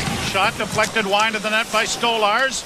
Panthers keep it in at the point, though, but Tavares will get to it and bank it ahead to Nylander. Nylander in on the right wing, getting into the slot, shooting! Pad save made by Bobrovsky. Great play there by Tavares. Panthers get it out at center. Shot in by Forsling. Round on the far side it goes. McCabe tied up his man. The puck comes free to Domi. He'll bank it out at center. Played back to the line. Yarncrook couldn't come up with it, but Tanev intercepts, and Domi makes a nice move to get in over the line. Domi into the slot, a shot. Big rebound in front of the goal, and it's cleared by Florida out at center. Well, that's two great chances by Max Domi here this period. Leafs have it under control with Carlo getting it to Morgan Riley on the near wing. Pass up ahead at center and in across the line. Matthews almost stole it. Now he has. Getting it back to the point. Riley pounds it off the near wing. There was no one there. Not sure what he was thinking there. But it comes back to the Leaf blue line. Up ahead for Nyes. Nyes drilled to the boards by Mikkola. The puck goes around into the corner. Nyes unable to reach it to provide forechecking. And the Panthers will get the puck to center ice. Oliver Ekman-Larsson trying to pry it free right at the center ice red line. Mikkola sends it to the Leaf blue line. The Leafs send it right back ahead. Marner couldn't handle the pass off his skates. Changes coming for Toronto. Played in over the line by Florida. Tavares chips it back out in center. Almost too many men on the ice. Nyes gets it across the line, but couldn't get it in deep. And now here are the Panthers flipping it into the right wing corner. Knocked out of the air by Benoit. He drills his man to the boards, taking Luosterainen in there as the puck comes back in the slot, and a high shot went over top of the Leaf net. Jacob Megna getting it around the boards to the far side. Coming off the wing, a shot. Stopped by Stolars. He lost the rebound, but it goes into the corner. Back of the net now, trying to work his way free is Anton Lundell. Broken up there by Benoit. Played to the line, but not out. Played into an empty corner on the near side. The Leafs have time and space. And an errant pass there by Oliver Ekman-Larsson is going to be sent right back into the Leaf end. Benoit chipping it along the boards, but Marchand is there. Tied up by Oliver Ekman-Larsson. Centering pass, Marchand centers, and it's intercepted by the Leafs, and they give it away! And Benoit finally gets it to the line and out. Well, that was one of those you got it, right? Well, when it's a foot from the blue paint, you better make sure you got it. Personally. Leafs play it to the line and into center ice. 13 minutes to go in the period. Leafs intercept a pass. David Camp in on the left wing for Holmberg. Holmberg spins it back to the blue line. McCabe sending it towards the net, but wide. And the Panthers, who lead 1-0, flip the puck out into the center ice area. Leafs regroup it at their own blue line. Tanev got it ahead off the stick of Camp into the zone. Bobrovsky plays it into the near corner, and out at center ice it goes again. Tanev will control a pass off the skates of Marner, or off the skates rather of Lorenz, who made a Marner-esque play, actually, taking it off his skates to get it up to his stick, but play is offside. 1-0 Florida. You're listening to Molson Leaf Hockey on Sportsnet 590 The Fan and the Maple Leafs Radio Network. Breaking news coming in from Bet365, where every nail-biting overtime win, breakaway, pick six, three-point shot, underdog win, buzzer beater, shootout, walk-off, and absolutely every play in between is amazing. From football to basketball and hockey to baseball, whatever the moment, it's never ordinary at Bet365. 19 plus, Ontario only. Please play responsibly. Gambling problem? Visit connexontario.ca. The 2025 Honda Civic Hybrid is here, and it may sound too good to be true. With a 2-liter 4-cylinder backed by 2 electric motors, giving a combined 200 horsepower, it's our most powerful and fuel-efficient Civic ever. Plus, with an estimated range of over 800 kilometers and available features like a Bose premium sound system, your crew will love it too. Huh, maybe it should be called the Civic 2.0.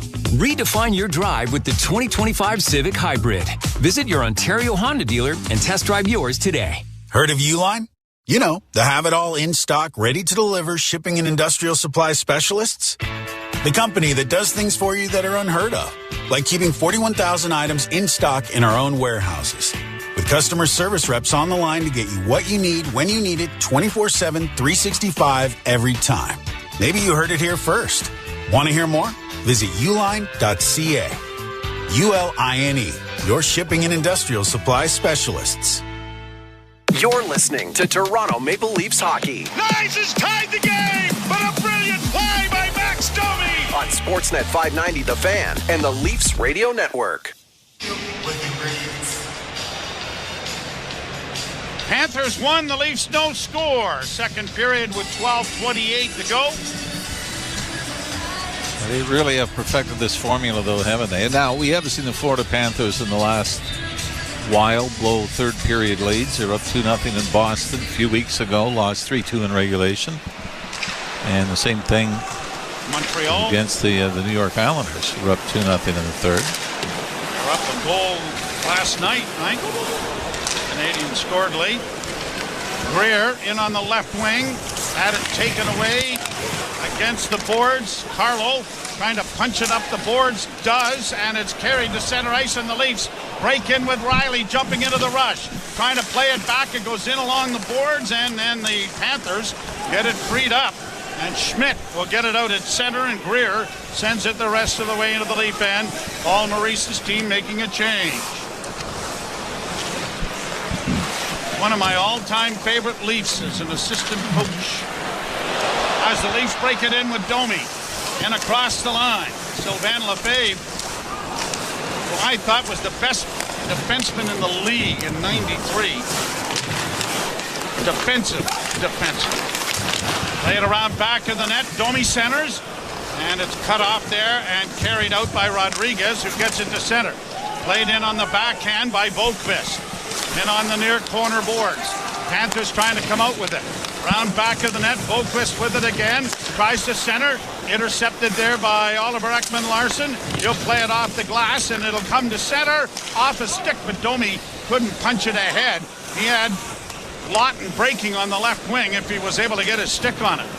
Leafs are changing. Have the puck under control back of their goal. Now run into a traffic jam there as Matthews went behind. Centering pass is blocked. The Leafs working up onto the near corner. And Nyes will find Benoit, who gets it ahead for Marner, who doesn't get it out. Puck along the boards. Jones to the near side. A shot knocked down and then swallowed up by Stolarz. It was a heads-up play by the Florida forward.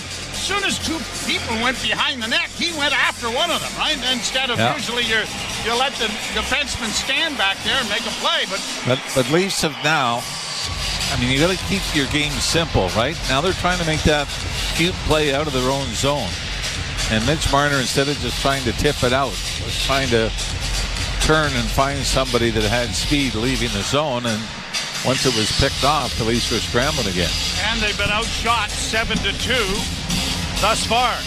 And yeah, the Leafs have had some great opportunities to miss the net. Max Domi's probably the best in tight. Bank pass deflects out at center. Matthews couldn't steer it away from Verhaeghe. Now the Leafs do get it into the neutral zone, but Marchand bringing it back, has it blocked there by Nyes. Nyes skates to open ice. Nifty little move to get to the line, and now flipping it into the near corner.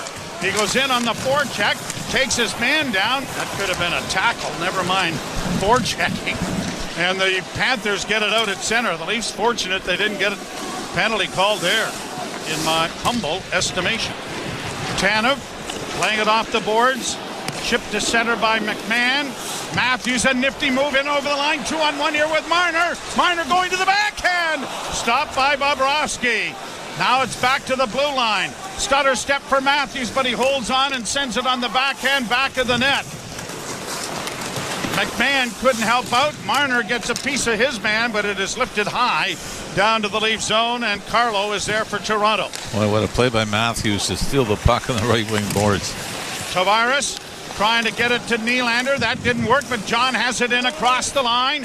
Played by Riley around the boards. Nylander trying to get to it. Got it freed up, but unable to control it was Tavares. And now the Panthers get it down into the Toronto end. Riley pounding it back on the boards, but had it blocked. Kept alive now by Reinhart. Reinhart goes around back of the net with a pass for Lundell. Lundell trying to work it out in front. Knocked away and Luosterainen with it now on the left wing with a shot. Pad save made there by Stolarz. Puck to the near boards. Nylander tried to make a little pass to get it out of the zone, but it fails. And now it's still loose in the near corner in the Toronto zone. They battle for it. Nylander finally comes out with it. Willie skating to center with a bank pass for McMahon. Drop pass Tavares. Worked into the slot area. Tavares couldn't get it. Nylander with a pass. They score!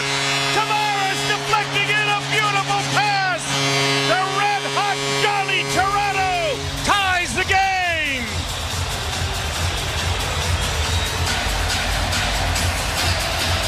And this comes after it looks like the Leafs are in trouble in their own zone. Riley and Nylander both had opportunities to clear.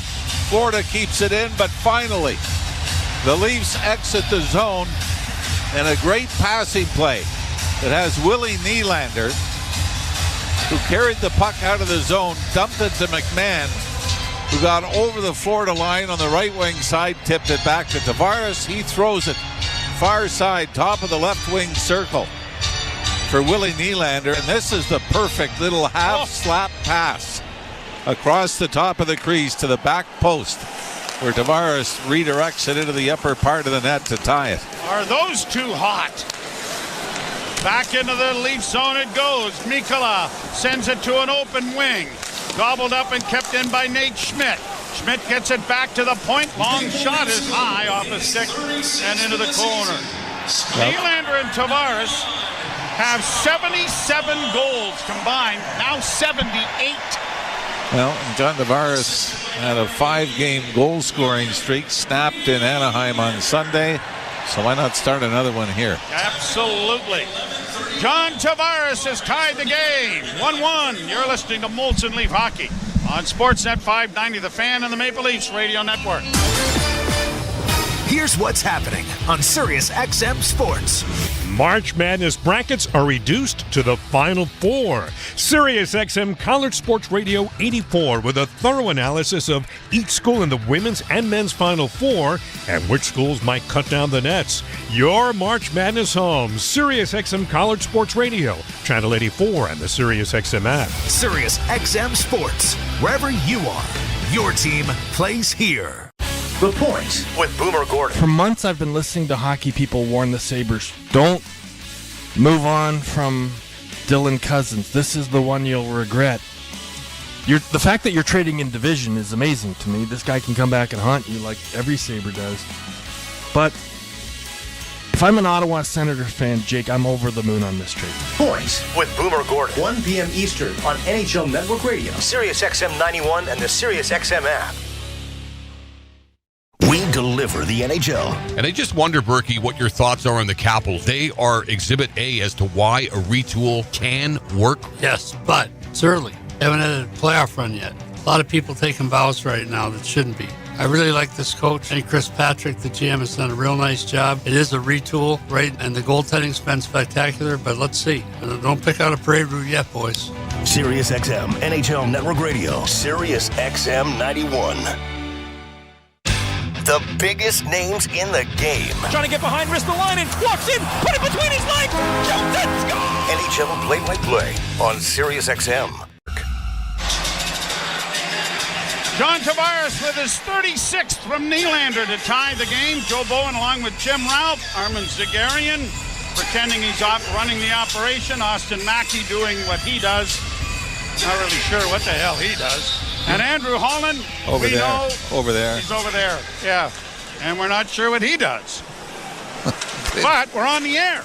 Shot here, blocked in front of the net. Where's the puck? Caught up in the equipment of Tanev, and it was not wide of the net. Everybody was searching for it. He turned around and looked at Stolars, and Stolars said, I don't have it. Back into the lead band. Like they were. It's an awful feeling, isn't it? Somebody lost their wallet or something, right? No, I don't have it. With all of their wealth. A driving play on a goal, off the goal post, covered by Stolars. Oh, what a big time save that is. He stayed with him as long as he could, and it glances off the goal post on a great chance. Samoskevich cutting right across on his forehand. Samoskevich has been a nice story for the Panthers this year, and it was a fortunate break that it bounced off Chris Tanev's skate right at the Leaf blue line, and Samoskevich jumped on it coming off the left wing side. Or not a skate, it was just off his stick enough to get down the left wing side. But I mean, Stolars was there, wasn't he? Yep. He had that left skate right towards the far post. You can certainly see how these teams have battled through. The last 15 games, the Leafs are 8-5-2. Florida is 9-5-1. Tampa is 9-5-1. Ottawa, meanwhile, they're 11-2-2 in their last 15. So they've made the big climb and are going to get in the postseason, it would appear, barring a complete collapse. As it's cleared off the glass to center ice by the Maple Leafs. Lundell dropping it back into his own zone. Pass comes up on the wing for Mikkola and played to the Leaf blue line. Carlo having some difficulties but is able to get the puck freed up for Morgan Riley. A pass ahead. Oh, just off the stick of Matthews. He was in behind everyone. Nyes gets it down into the far corner. Leafs are changing as the Panthers work it out into the center ice area. And it'll be Lundell trying to play it in. That's a delayed offside. Panthers don't touch it. Tavares got it through center, but had it go off his skate. Now it'll be tried by Bobby McMahon. He launches it into the corner. Gets it around back of the net. McMahon overskated the puck. Plays it back. Tavares tried to chop it in front, but no one there. And it is the Panthers with control. 6:18 to play in the second period. Both teams have scored here in the second period. Marchand into the left wing trying to center. And it'll be swallowed up by Stolars, who will stop play and bring a face-off in the Toronto zone to his right. By the way, out-of-town scoreboard, Carolina leads Washington 4-1, but the one by the Washington Capitals. Number 39 on the year for Alex Ovechkin, so 2 away from tying, 3 away from overtaking Wayne Gretzky. And you got to hand it to him, because I know you're going to need 40-some goals to break the record. It's going to take him a couple of years. Yeah. He's going to do it in one. Sure, John Tavares is sitting there going, see? Age is just a number. It's just a number. Yeah.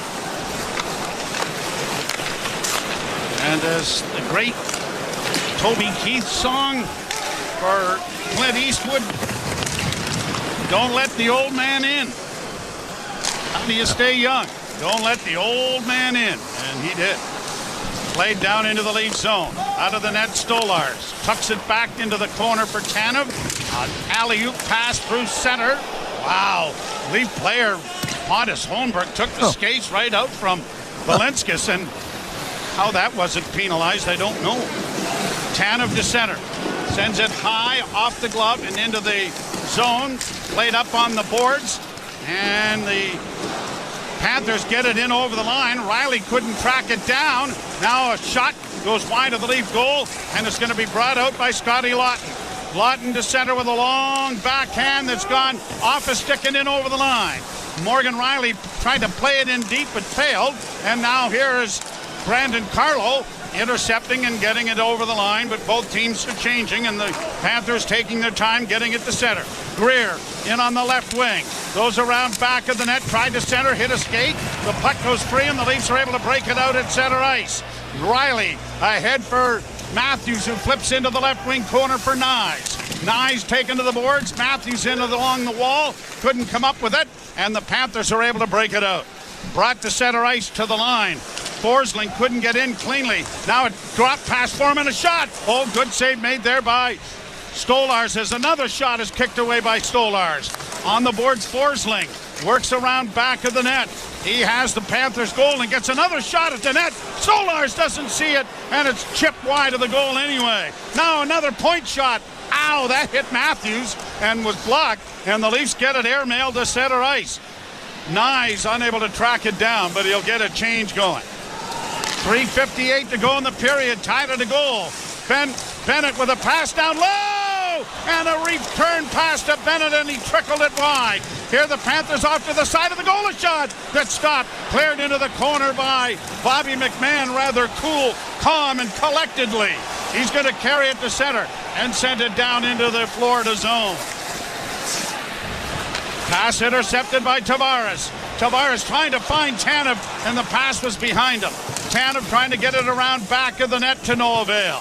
McMahon takes his man to the boards. Tavares comes away with it. Tavares knocked down, but pass comes back to Tanev. Now to McCabe with a shot in traffic, and it got through.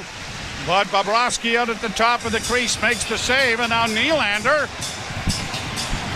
getting shoved around a little bit. A huge shots advantage now for Florida, 21-16. Anthony Stolars has been sharp and fortunate.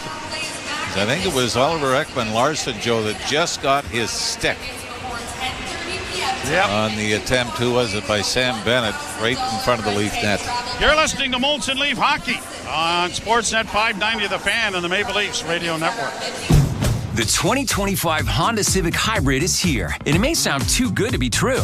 With a 2-liter 4-cylinder backed by 2 electric motors, giving a combined 200 horsepower, it's our most powerful and fuel-efficient Civic ever. Plus, with an estimated range of over 800 kilometers and available features like a Bose premium sound system, your crew will love it too. Huh, maybe it should be called the Civic 2.0. Redefine your drive with the 2025 Civic Hybrid.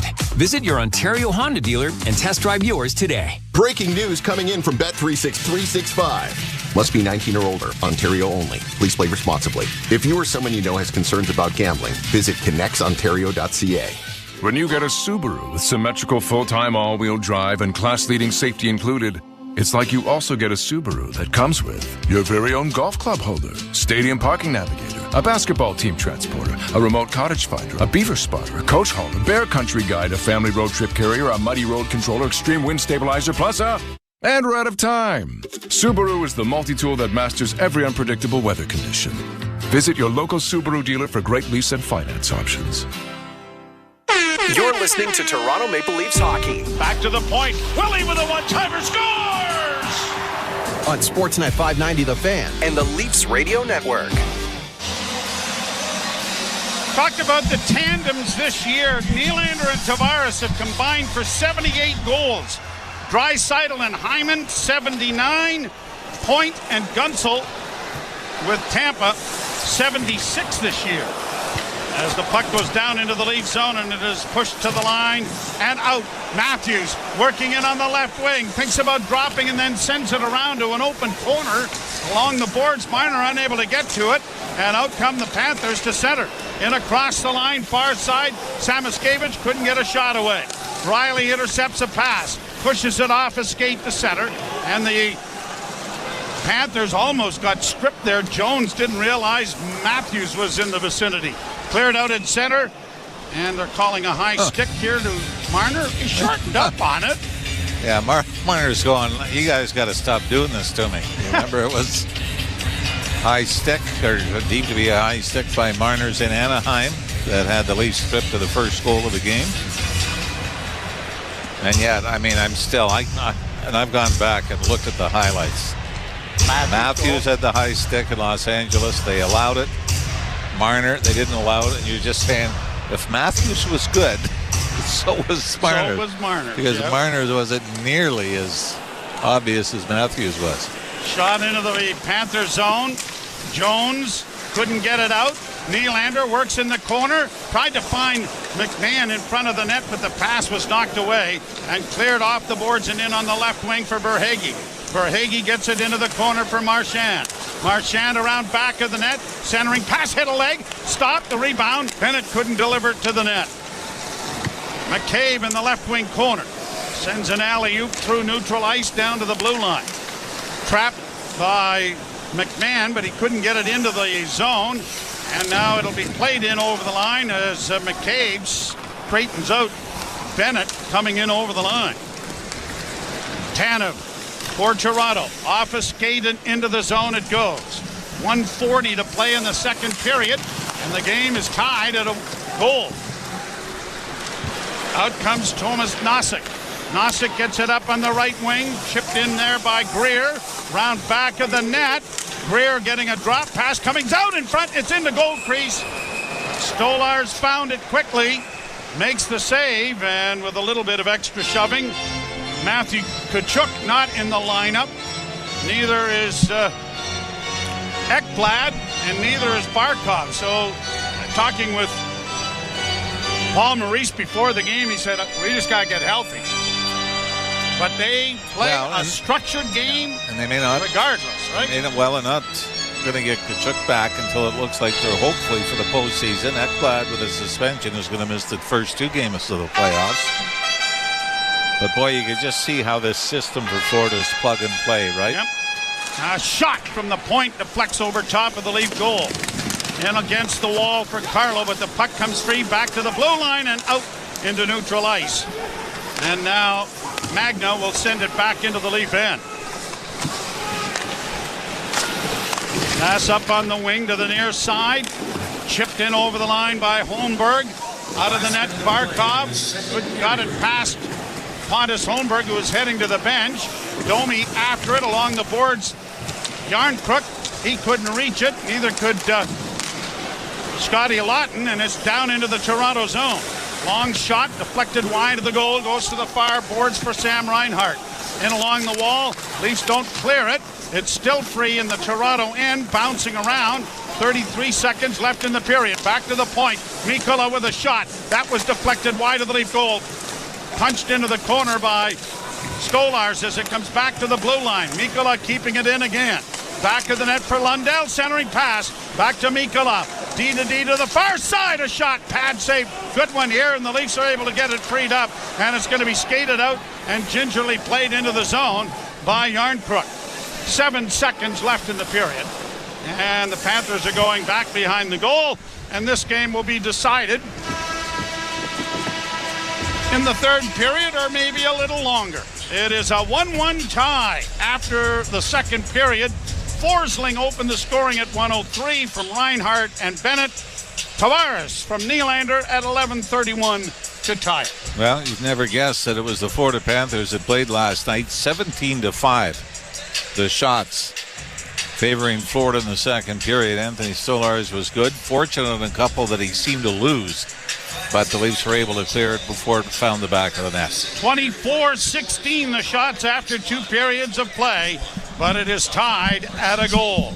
You're listening to Molson Leaf Hockey on Sportsnet 590 The Fan and the Maple Leafs Radio Network. Did you know you can get home and away feeds for every MLB, NHL, and NBA game on your phone? 3 for the win. He got it! Every game, all season. It's all on the SiriusXM app. It's out of here! Sports, the way they're meant to be heard. With your hometown announcers just a tap away. It is gone! An incredible finish! Search for your team and tap the plus sign to add it to your library. Every game, all season. Get closer to your team with the SiriusXM app. Shoot, he scores! The countdown to history is on. Alexander Ovechkin, one of the greatest to ever play the game, is chasing hockey immortality. And to the backhand, he scores! Every goal brings him closer to legend status. And SiriusXM is your front row seat to the action. Alex Ovechkin! Live every game, plus catch exclusive interviews with those who know him best. Former teammates, coaches, and legends of the game on the SiriusXM app. Brad Ovechkin scores! The Great Chase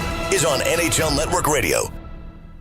The Power Play with Steve Koulias. General manager of the Winnipeg Jets, Kevin Cheveldayoff. What would finishing first overall mean to the organization, Kevin? Well, I think anytime that, you can finish in an area where you're getting recognized, it's special. But again, the important thing for us is process. Is when we buy into playing the way we need to play, then, we feel comfortable that we'll win more games than not. And then you let the chips fall where they may. The Power Play, weekdays 3 p.m. Eastern on NHL Network Radio, SiriusXM 91, and the SiriusXM app. The Point with Boomer Gordon. For months, I've been listening to hockey people warn the Sabres, don't move on from Dylan Cousins. This is the one you'll regret. The fact that you're trading in division is amazing to me. This guy can come back and haunt you like every Sabre does. But if I'm an Ottawa Senators fan, Jake, I'm over the moon on this trade. Point with Boomer Gordon, 1 p.m. Eastern on NHL Network Radio, SiriusXM 91, and the SiriusXM app. The best player analysts and insiders live on NHL Network Radio. Mike Johnson. If you would have asked me, what's the one record that would never, ever, ever be broken? Was the 894 goals. Every single day he scores, that's sort of the lead story in the NHL. And yet here's Ovi about to do it, and he's going to push through 900 goals, and he could push to 1,000 if he wanted to if he played 3 more seasons. Get the latest opinion and analysis you need on the home of hockey, NHL Network Radio, SiriusXM 91, and the SiriusXM app. Hey, Jim Rome here. What's cracking? Hi. Hope you're enjoying the game. And when you're not taking in a game, find us on Sirius Channel 161, XM Channel 206. In fact, we'll be there every weekday afternoon, 3 p.m. to 6 p.m. Eastern Time. If you've got something you want to break down from this game, you know where to find us. Just make sure you have a take and don't suck. Step your game up. That has never changed. In fact, the show has never changed. We're just back home. And it's great to be there. Sirius 161, XM 206. See you there. It's soccer's most thrilling league. Only the Premier League can make you feel like this. And now every match is on the SiriusXM app. Can you believe it? From the title race. This is remarkable! Keeps this title charge on track, surely! To the relegation fight. The impossible may still be possible! Hear every English Premier League match on Sirius XM FC 157 and the Sirius XM app. Just search for your favorite club. The biggest names in the game. Trying to get behind, wrist the line, and walks in, put it between his legs, shoots and scores! NHL play-by-play on Sirius XM. Leafs Radio Network.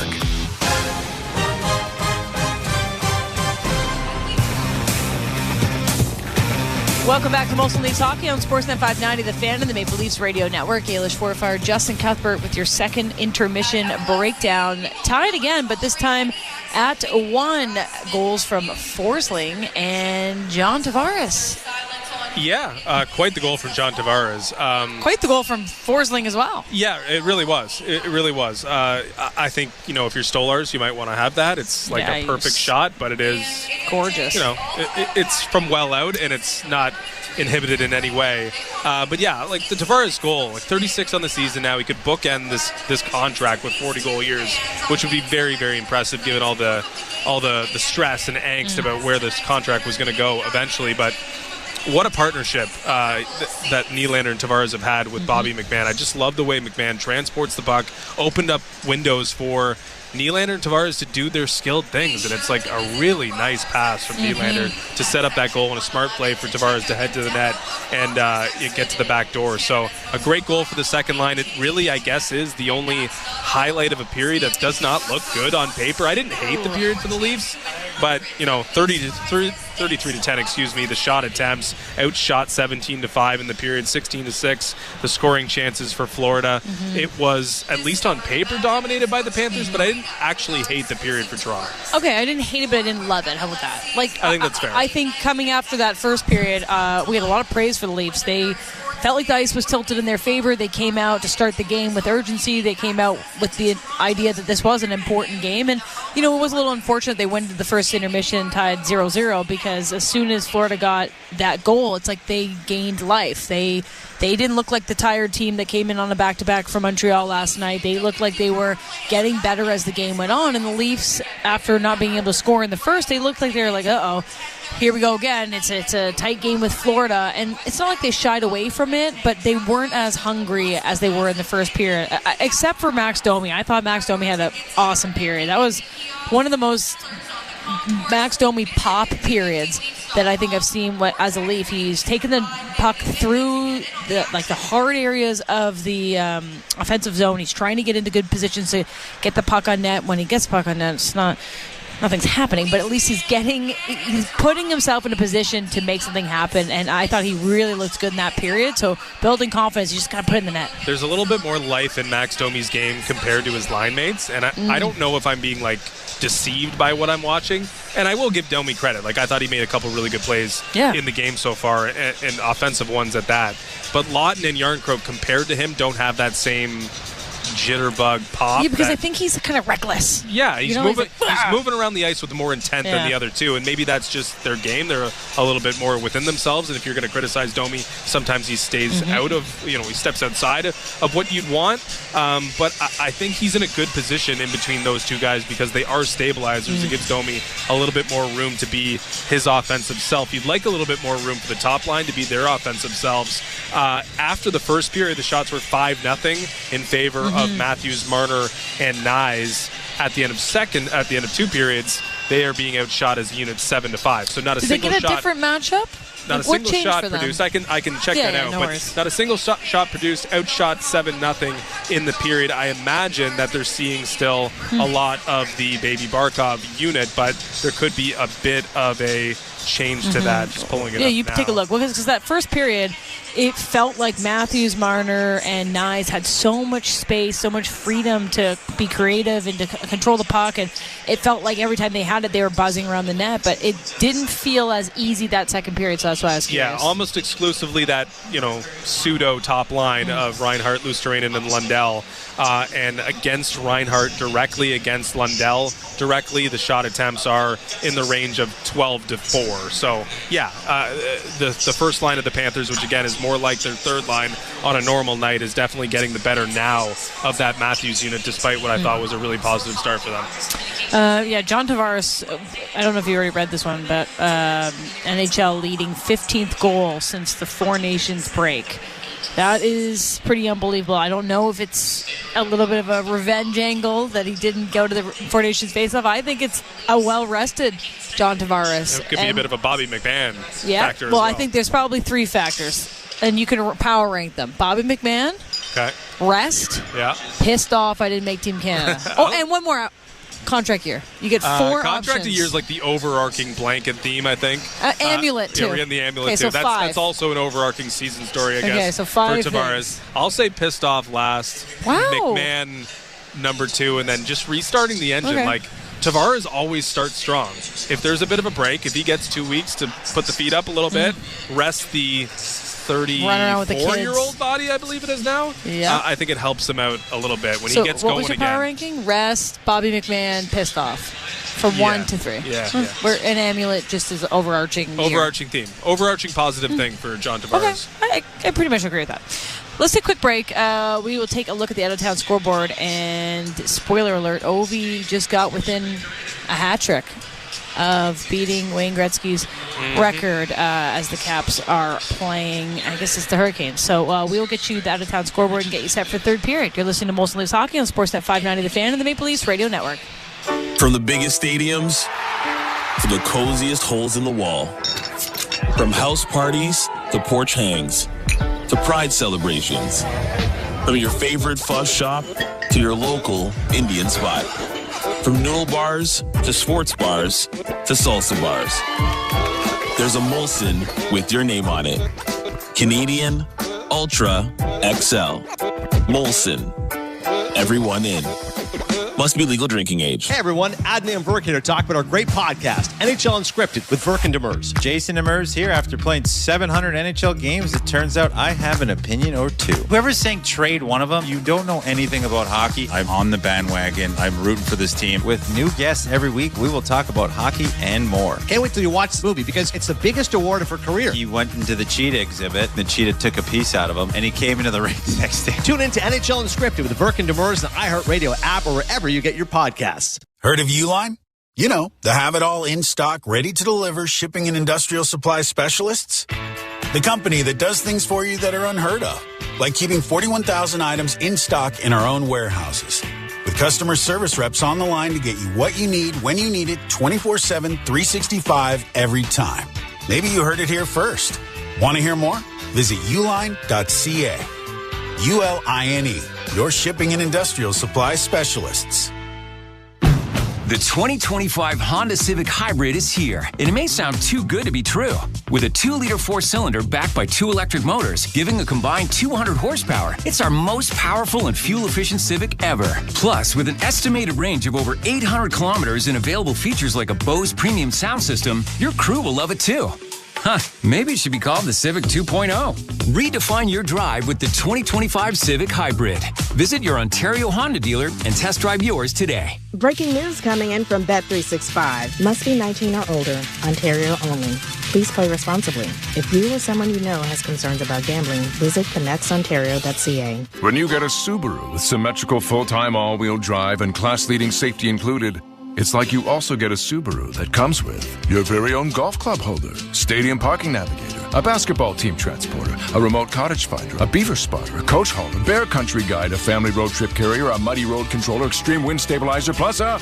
And we're out of time. Subaru is the multi-tool that masters every unpredictable weather condition. Visit your local Subaru dealer for great lease and finance options. You're listening to Toronto Maple Leafs hockey. Domi in front for Tavares. He scores! On Sportsnet 590 The Fan and the Leafs Radio Network. Welcome back to Molson Leafs Hockey on Sportsnet 590 The Fan and the Maple Leafs Radio Network. It's 1-1 after 40 minutes here at Scotiabank Arena between the Maple Leafs and the Florida Panthers. let's take a look at the NHL scoreboard presented by Bet365. Whatever the moment, it's never ordinary at Bet365. Must be 19 plus. Ontario only. Play responsibly. Visit connexontario.ca. Yeah, you previewed it well. Alexander Ovechkin scoring again. Scored last night, scores again tonight. 3 away from passing. Wayne Gretzky 2 away from the tie. Just a hattie. A hat trick will get it done next time out, unless he adds to his total tonight. But the Hurricanes are leading the Capitals 5-1. Elsewhere in the third period, the Wild and Rangers are deadlocked at 4. It's an exciting game. Still to come tonight, Avalanche and Blackhawks at 9:30. And the Kraken will visit the Canucks in a rivalry that the NHL hopes will manifest itself at some point. Apparently, the beloved Chris Cuthbert made an amulet joke on the air on the broadcast. What a guy. The beloved? Yeah, he's beloved. Beloved. Okay. I love the man. And he made an amulet joke. That's a little out of his wheelhouse. I so love we'll have it. to go back and so you need he might be pandering to you with that. Yeah, well, I can't hear it. I'm here. I'm going to go home and watch the entire game and find it. There you go. Trying to get the rewatch. That's Boost the numbers. sick. What a guy. Yeah. Anything to add? On the amulet? Yeah. No. All right. I still don't believe in the technology. There's my take. Okay. Well, it's working at least mentally for John Tavares, who's turning back time in a sense, especially since the Four Nations break. All right, it is 1-1 after 40 minutes. A beautiful goal by John Tavares and Gustav Forsling, who just sniped. I think it was like a 95-mile-per-hour shot for the point. It was a blast. It was a gorgeous goal. But, no traffic, so ideally you get a glove on that one. Ideally. Yeah. Big third period ahead for the Maple Leafs. We teed it up. 4-point game. Even if it's a 3-point game where you're splitting points, got to get that extra one. This is a big period here for the Maple Leafs and where they end up in the standings. All right, Joe Bone and Jim Ralph will have the call of the third period next. You're listening to Molson Leafs Hockey on Sportsnet 590, The Fan, and the Maple Leafs Radio Network. Get closer to the artists you love on the SiriusXM app. From 24/7 channels dedicated to icons like the Beatles, Bruce Springsteen, and the Grateful Dead, to ones hosted by stars like John Mayer, Carrie Underwood, and Kelly Clarkson. Explore the songs, stories, and inside access to artists you won't find anywhere else. Plus, exclusive shows, interviews, full concerts, and more. Just search Artist Channels in the SiriusXM app. The countdown to history is on. Alexander Ovechkin, one of the greatest to ever play the game, is chasing hockey immortality. Every goal brings him closer to legend status. And SiriusXM is your front row seat to the action. Alex Ovechkin! Live every game, plus catch exclusive interviews with those who know him best. Former teammates, coaches, and legends of the game on the SiriusXM app. Brad Ovechkin scores! The Great Chase is on NHL Network Radio. The Power Play with Steve Koulias. General manager of the Winnipeg Jets, Kevin Cheveldayoff. What would finishing first overall mean to the organization, Kevin? Well, I think anytime that you can finish in an area where you're getting recognized, it's special. But again, the important thing for us is process. Is when we buy into playing the way we need to play, then we feel comfortable that we'll win more games than not, and then you let the chips fall where they may. The Power Play, weekdays 3 p.m. Eastern on NHL Network Radio, SiriusXM 91, and the SiriusXM app. It's soccer's most thrilling league. Only the Premier League can make you feel like this. And now every match is on the SiriusXM app. Can you believe it? From the title race. This is remarkable! Keeps this title charge on track, surely! To the relegation fight. The impossible may still be possible. Hear every English Premier League match on SiriusXM FC 157 and the SiriusXM app. Just search for your favorite club. The world's most thrilling league is now in the palm of your hand. Hear every English Premier League match all season long on the SiriusXM app. Just search for your favourite team. Fan and the Leafs Radio Network. Leafs and Panthers are tied at a goal. How hot is John Tavares? Well, it's the first time that he has scored 14 goals, the most he's ever scored over a 16-game span. I mean, that's... Talk about not letting the old man in. The old man's doing pretty darn well. Yeah, we talk about Ovechkin hitting 41. John Tavares has been just as impressive. And and I've said this, I've admitted, I looked at that contract when he signed it, and you thought, boy, that could be a bad contract his last couple of years. He was never the fleetest of foot. No. And you think if you lose even more speed, what do you become? And there's been a rebirth. And I think a big part of it, Joe, is not being captain. No, I was going to mention, he has just had to look after himself. Yep. And everything else. The Leafs get the puck down into the offensive zone, but the Panthers are going to launch it high into center ice. McCabe finds Tanev. Tanev up on the wing, tipped by Matthews into the zone. Marner will pressure. Puck comes free now to Nyes. Nyes into the left wing, back of the net for Marner. Tried to center, and that went off a body and up into the screen, and Bobrovsky is still looking for it. Now, I don't know. Boy, that goes off. Is that Forsling? Yeah, I think so. In front, went right off his skate and then up and out of play. The hockey gods are with you. That goes in. By the way, John Tavares becomes the oldest Maple Leaf in their history with 36 or more goals. I thought maybe George might have had. No, he never had George close to 40, did he? No. Oh, no. George was a 20-goal scorer, which was quite something in those days. But puck in the center ice area. Regrouped by the Maple Leafs. Riley, rink wide. McMahon into the zone. Out of the net, Bobrovsky. Tucks it into the near corner. Spun up on the wall, but not out. Leafs keep it in, but it doesn't reach Nylander, who was late coming out. Now he stole. Here's Tavares stealing. Tavares with a shot. And Bobrovsky is down to make the save and hold on. You talk about Tavares and quick stick. Yeah. Quick stick. And that time it was Brad Marchand that trying to lay a little 5-foot pass over, and Tavares simply jumped in the lane, picked it off, and took it to the net. Anyway, last night, I mean, this is similar to how the Florida Panthers played last night, where they held Montreal to just 12 shots on goal in the last 2 periods plus overtime, but gave up 2 goals on those 12. Lawton couldn't carry the puck back of the net. Panthers get it out on the left wing. Magna gets to center and shoots it in. Shot from a sharp angle, handled by Stolars. Puck lay in the goal crease. He got the oven mitt on it fairly quickly. And there'll be a face-off coming in the Toronto end. You know what, oven mitts. Everybody uses the microwave now. You probably don't even have oven mitts. Well, people still have ovens. Yeah. You use yours? Not sure where it is.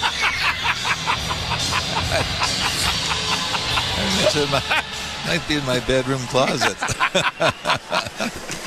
Played around the boards in the Toronto zone to the point. Kept in by Magna, who sends it back around, but it's intercepted by the Leafs. And Domi, with some skating room to the line, gets it on the near side. Yarncrook fanned on the shot completely. And it's grabbed off by Rodriguez, and Evan Rodriguez takes it around back of the net. Yeah, you know what? I can see you being a real Betty Crocker. I think you've got to be a really good baker. And air fryer. Oh, yeah. Oh, air fryer. Yeah. Nylander in over the line. Dropping the puck back, and a shot is whistled wide of the goal by Lorenz on this line. Lorenz trying to play it into the slot area. Knocked down on the play. The Leafs get it freed up. Holmberg around back of the net. A makeshift line here for the Maple Leafs. Holmberg, Lorenz, and Nylander. Lorenz working back of the net. Playing it back to the blue line. It comes to Willie in the slot area. Another move, and now a shot. But it went off a stick and deflected wide. Tanev plays it back of the net. But now the Panthers will get it up on the left wing and played out at center ice, but now knife back in on the left wing for Nyes. Nyes works in, doesn't shoot it, carries into the corner. Ran into a traffic jam there. Marner couldn't help him out the first time. Able to get the puck free the second, but couldn't get it in front.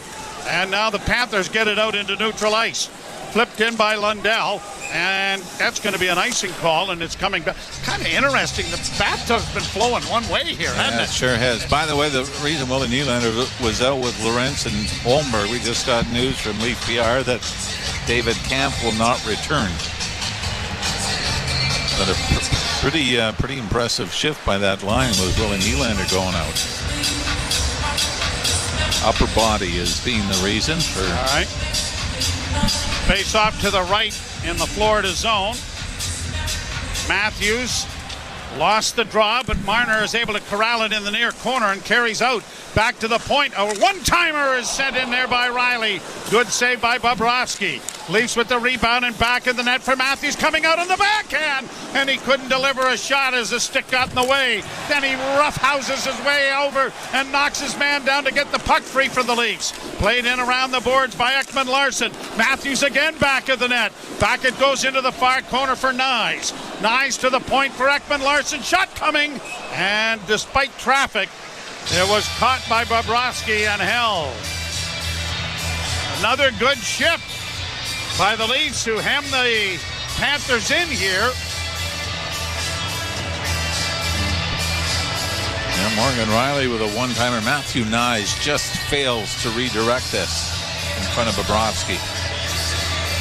Shots on goal, 24-19 for the Panthers. Face off to the right in the Florida end.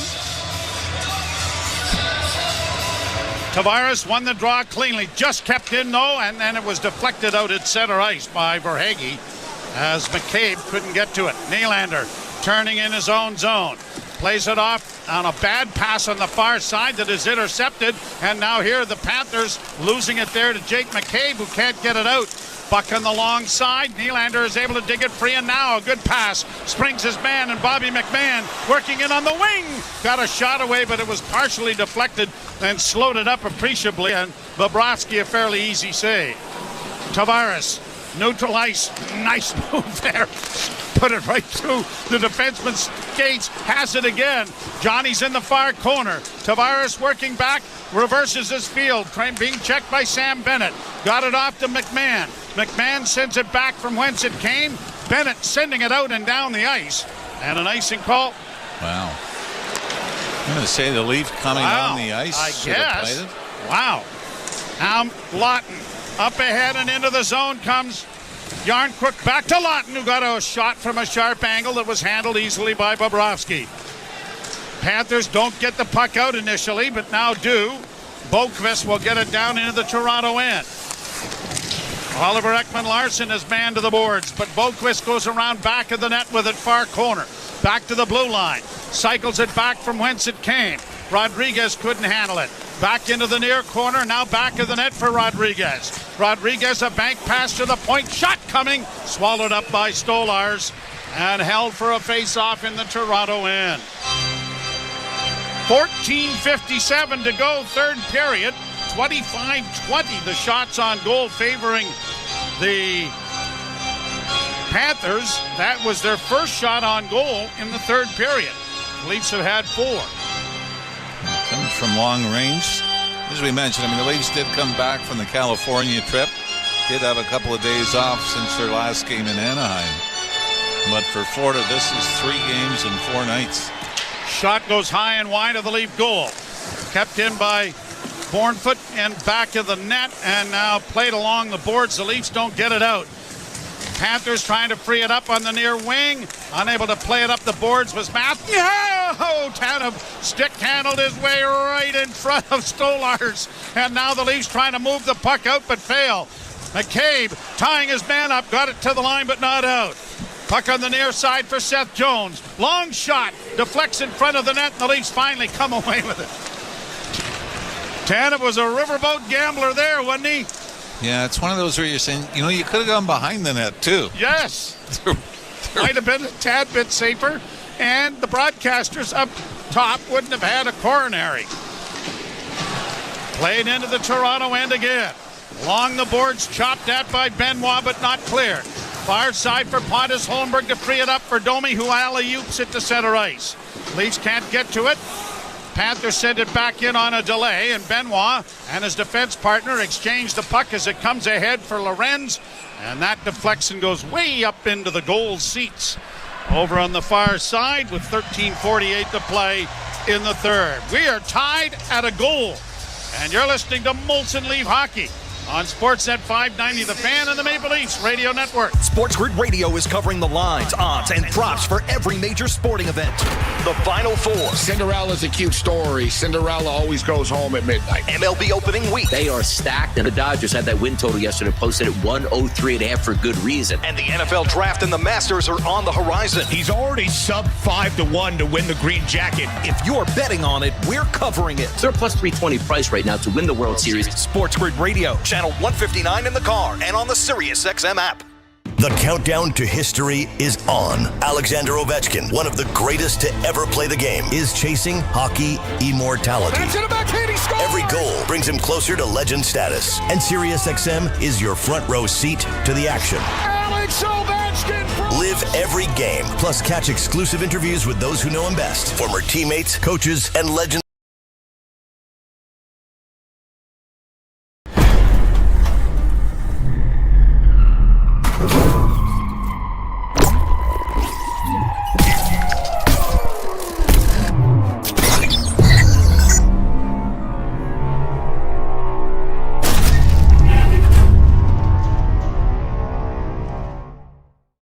What's up, Leafs fans? Thank you for being here. Every single game, the Leafs, this community that we have here of Leafs fans chatting it up is absolutely inspirational. Now, let's get to the important stuff. Here on YouTube, let's help bring more hockey fans here to the chat. Please hit that like button down below. And while you're out of the chat hitting that like button, please share the link as well. Please hit that arrow. That's going to send this out. Facebook, Twitter, Instagram, whatever you've got. I'm not a big social media fan myself, but whatever you got, share it out, and that will bring more Leafs fans and more hockey fans here to our awesome community, making a difference in Toronto with SickKids Hospital. Now let's get back to the hockey. Go Leafs, go! Big win tonight. Let's go, boys! That are going to be dictated in the postseason. You saw even, the 2-1 win here on home ice over Colorado.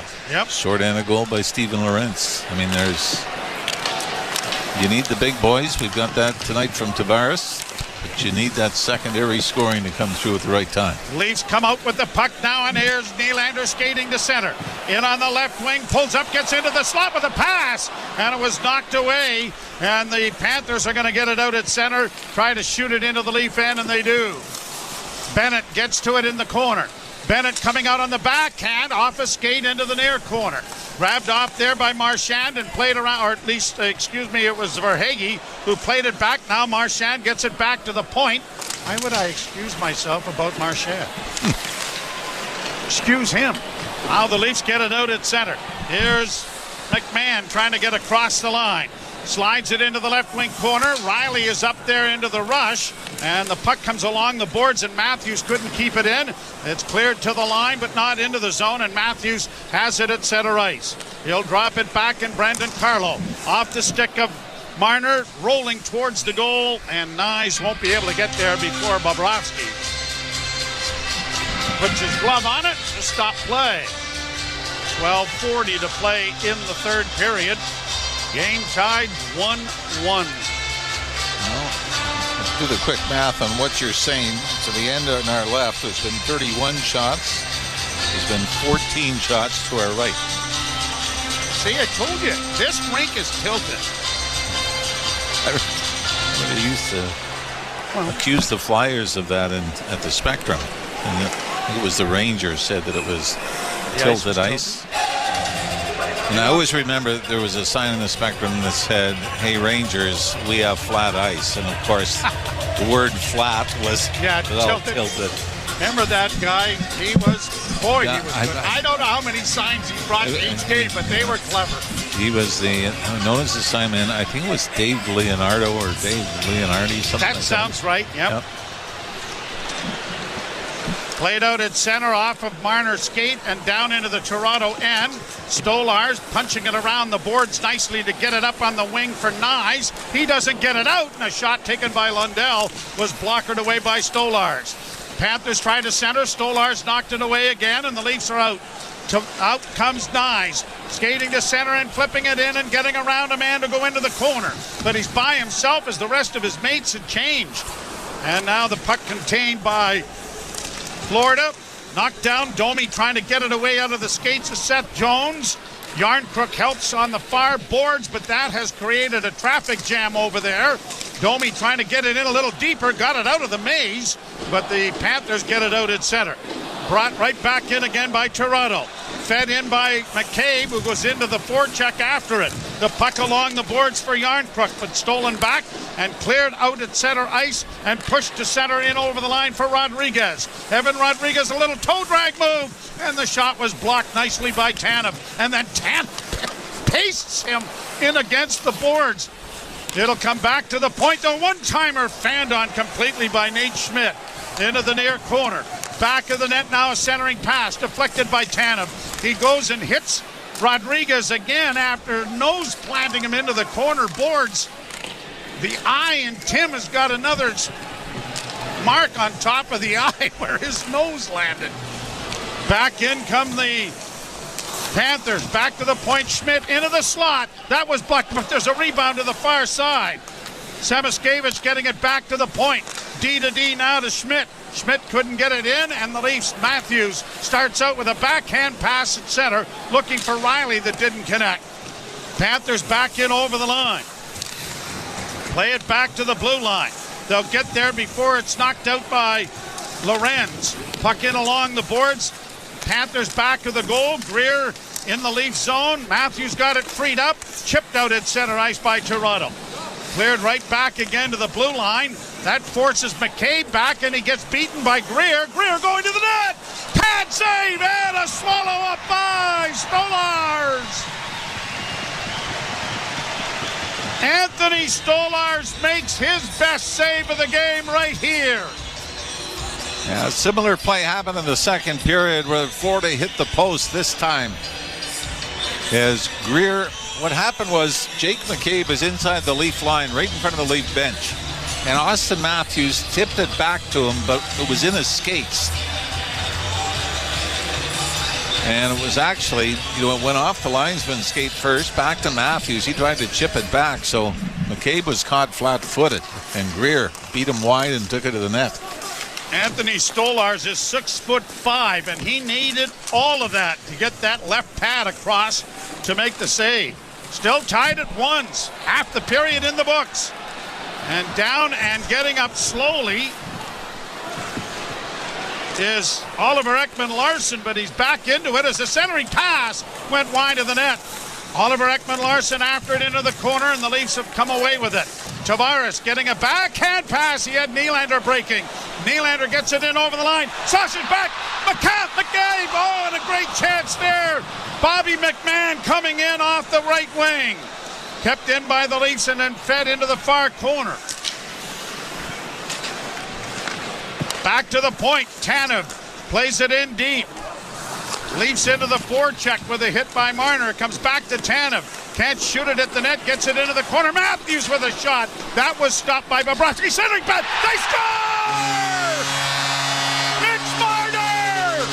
Set up into the slot by Matthews, and it is 2-1.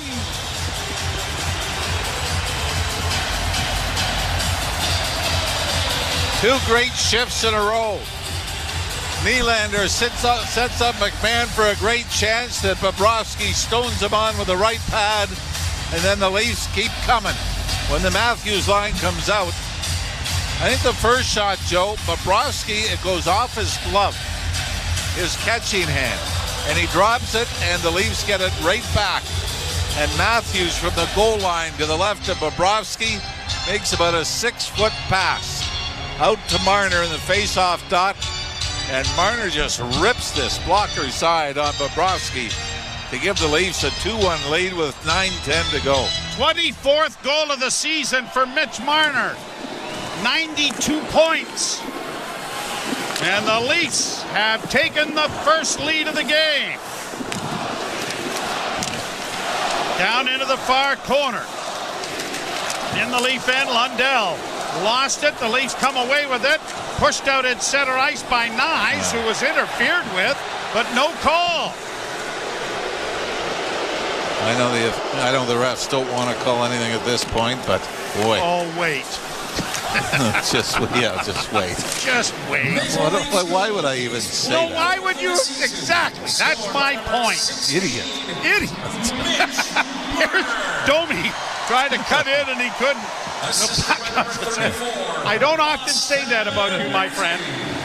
Yes. Yes, I do. But it is justifiable. Yeah, we do have contests. Yes, we do. Jones. Couldn't say the dumbest thing. And across the line, Greer driving the centering pass was knocked away. It comes out in front of the goal, and the Leafs are going to backhand it out at center. Oh, did they dodge the bullet there twice?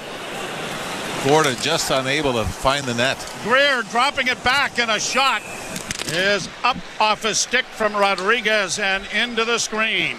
7:45 to play third period. Mitch Marner has given the Leafs the lead. It's 2-1. You're listening to Molson Leaf Hockey on Sportsnet 590 The Fan and the Maple Leafs Radio Network. The 2025 Honda Civic Hybrid is here, and it may sound too good to be true. With a 2-liter 4-cylinder backed by 2 electric motors, giving a combined 200 horsepower, it's our most powerful and fuel-efficient Civic ever. Plus, with an estimated range of over 800 kilometers and available features like a Bose premium sound system, your crew will love it too. Huh, maybe it should be called the Civic 2.0. Redefine your drive with the 2025 Civic Hybrid. What's up, Leafs fans? How we doing this evening? We're cheering on our buds against the Florida Panthers in a huge Atlantic Division clash at the end of the season. Who's going to get the upper leg and the home ice advantage come April 19th or the 20th when the playoffs face off? It's going to be crazy. Now's the time of the show for you to let us know where you're watching from all over the world. Please let us know in the chat your city and province in Canada, city and state in the United States, or your country and flag emoji in the chat. And when you do that, click that link you see going through, or it's in the description of our live viewer tab on our website, www.torontosportsinsider.com, and find out where the rest of the world and Leafs fans are hanging out with us here on TSI. Now let's get back to our buds. Go Leafs go. Come on, I can't hear you in the chat. I want to see that Go Leafs go flying through there with all of these cities You're listening that we have hanging out with us all over the world. We'll see you back in there.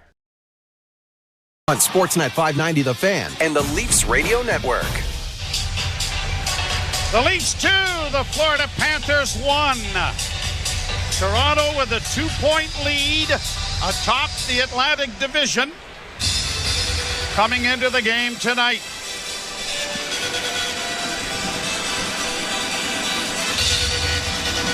Both teams have played same amount of games. As it's played into the center ice area and brought on by Samoskevich, and on the right side, a drop off there for Boquist. A shot, and Stolars again comes across. How does he get this one? He's not even able to square up. It's a fortunate bounce off his skate. And to the right, and somehow, it was Nico Mikkola, the defenseman, who jumped down on the left wing side. And he's shaking his head because somehow Anthony Stolars was able to get his blocker and pad on it as he just turned quickly and squared up. You see how he squared his shoulders at the last second? Wow. Leafs, I mean, you thought that was tied right there. Yep. Leafs get it out at center. Played off a skate. Panthers back in their own end. Forsling taking his time and now starting out with it. Up on the left wing and off a stick and into the zone it goes. Good hit back of the net, but the Leafs are able to free it up but not out. And the shot from the point went off a body and caroms to the near boards. Jones keeps it in, but it is gobbled up by the Leafs now and just flipped out into the center ice area. Leafs trying to get a hold of it and do, and it'll be Lorenz failing to backhand it in deep, but getting a change nonetheless as both teams are taking this time to do so. Panthers in their own end. Get it ahead for Lundell. His pass intercepted by the Maple Leafs. Morgan Riley back ahead, off a stick and into the zone it goes, and Domi races in there after it to play it back at the net. Leafs up against the boards with Yarncrook, but he couldn't make a play, but kept in by Lawton to the far side to Domi. Couldn't get a shot away. And the Panthers will get it out at center. To the line and in with Lundell. Lundell to the left wing boards with a shot. Steered wide off the stick of Stolarz. And up into the screen and out of play. I have liked the third line tonight. Played with some energy. Max Tony's had a couple of opportunities. And Scott Lawton is so responsible defensively. A couple of times the Leaf defense have pinched. Lawton's the one that covers right away. Leafs will host the Columbus Blue Jackets on Saturday night. 7 o'clock start. And they are battling for their playoff lives as the Leafs carry it out at center. Deflected ahead by McMahon, but he doesn't get it into the zone. Oliver Ekman-Larsson to the far side, backhanding it out at center, and the Leafs come away with it as it comes up on the wing for McMahon. He'll backhand into the zone, and Nylander will pressure. In against the boards, Magna playing it up on the near wall. McMahon got it away, looking to try and find Nylander. It goes off the stick of Tavares. Tavares in the near corner, trying to play it to himself off the boards, and he's managed to do that. Got it out in front, but McMahon had gone too far and couldn't get a shot at the net. Played down into the Leafs zone by Gadjevich. Down and along the boards and taken into the boards heavily there by Oliver Ekman-Larsson. Puck comes free and it is centered but intercepted by Tavares. He'll start out with a nifty little move to gain center and now send it around the boards and into the zone. Leafs changing again. 5:12 to play, third period. The Leafs by a goal, 2-1. Up on the right side. This really does feel like a playoff game though, doesn't it? Back of the net goes McCabe to Marner. His goal has given the Leafs the lead. A pass ahead for Nyes. Nyes has a breakaway in a goal. Scores! Holy mackerel, what a pass and what a finish. Matthew Nyes gives the Leafs a 2-goal lead.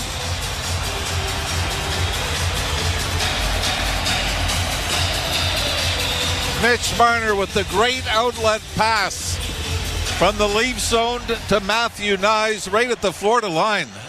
We got an injury down here, Joe? One of the officials is down, and they're all quite concerned about that. The Leafs training staff has gone. Don't know when that happened. One of the linesmen has been off the rush. Hopefully, it looks like he's going to be okay, but back to the goal. I'm not sure if he saw it. But Mitch Marner, the great outlet pass to the far blue line, and Matthew Nyes fights off a man, walks in alone on Bobrovsky, and I think this goes off the post, off Bobrovsky's pad, and into the net. It does. Yep. It was a great move, forehand, backhand, but what a pass by Mitch Marner. 4:51 to go, and the Leafs are up by 2. I guess if you're John Cooper in Tampa watching, you're just saying no overtime. You're not worried about 3 points being handed out instead of 2, but the Leafs a long ways to go. And even though Tampa, or the Florida Panthers, without Barkov, without Tkachuk, without Ekblad, still have a team that is going to grind you right to the end. 26th goal of the season for Matthew Nyes. And Mitch Marner with his 93rd point of the season. Cleared down into the Toronto end. Stolarz gives it back to Tanev. He shovels it along for Marner. He plays to the near wing, and Nyes will play it off the glass to center. Matthews with a high stick maybe. Knocked that over his head. Played down into the zone, and Nyes is there first. Nyes taken down, but has the puck along the boards and sends it back into the near corner. Panthers get it ahead, but can't get it out. Verhaeghe will regroup it, and a bank pass finds Bennett, who tried to deflect it in, but the Leafs have it under control, and now Tavares starts back at center. John gets to center and shoots it in. Round the boards to the far side. Whoa, the Panthers played it right out in front of their own net and almost had their pockets picked. Tavares can't get free, and it's cleared to the Leaf blue line. Chip back out at center, and off a skate, it comes in on the right side. Balanskis tried to get a shot away. The Leafs are going to bank it out into neutral ice. 3:40 to play in the third. The Leafs by a pair. We'll keep an eye on the goaltender as the pass from a sharp angle goes around the boards to the near wing. Leafs are going to get it out at center, and it'll be corralled there by Seth Jones. Jones, a pass ahead, blocked, and Jake McCabe plays it ahead for Pontus Holmberg. Holmberg in over the line with Yarncrook, but a shot deflected wide of the net and comes up on the near wing, and Verhaeghe will get to center. A pass in on the right side for Sam Reinhart, a shot blockered away, chopped at by the Leafs but not cleared. Tripping, there's going to be a penalty. Yep. Leaf player took down the Panther player. It was it Holmberg? Yeah. And so the Leafs will be a man short with 3 minutes to play in the third period, up by a pair. We'll return. You're listening to Molson Leaf Hockey on Sportsnet 590, The Fan and the Maple Leafs Radio Network. Explore a world of groundbreaking independent music and emerging artists on a channel where pioneers like Pavement, The Strokes, and Beach House play alongside the artists shaping the sound of this moment. Find independent music curated for the curious on SiriusXMU. Channel 35 and outside the car with the SiriusXM app. The Point with Boomer Gordon. For months I've been listening to hockey people warn the Sabres, don't move on from Dylan Cousins. This is the one you'll regret. The fact that you're trading in division is amazing to me. This guy can come back and haunt you like every Sabre does. But if I'm an Ottawa Senators fan, Jake, I'm over the moon on this trade. Point with Boomer Gordon. 1 p.m. Eastern on NHL Network Radio, SiriusXM 91, and the SiriusXM app. It's soccer's most thrilling league. Only the Premier League can make you feel like this. And now every match is on the SiriusXM app. Can you believe it? From the title race. This is remarkable. Keeps this title charge on track, surely. To the relegation fight. The impossible may still be possible. Hear every English Premier League match on SiriusXM FC 157 and the SiriusXM app. Just search for your favorite club. Hockey lives here. Suzuki sweeps it. There's a chance. Rebound, Caulfield shoots and scores. NHL play-by-play on SiriusXM. Leafs Radio Network. Marner and Nyes have scored in the third period to break a 1-1 tie.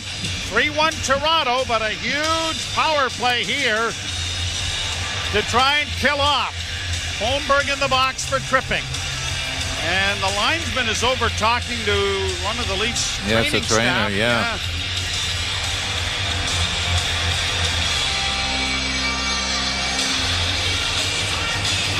Not sure. This is Derek Nansen is the linesman.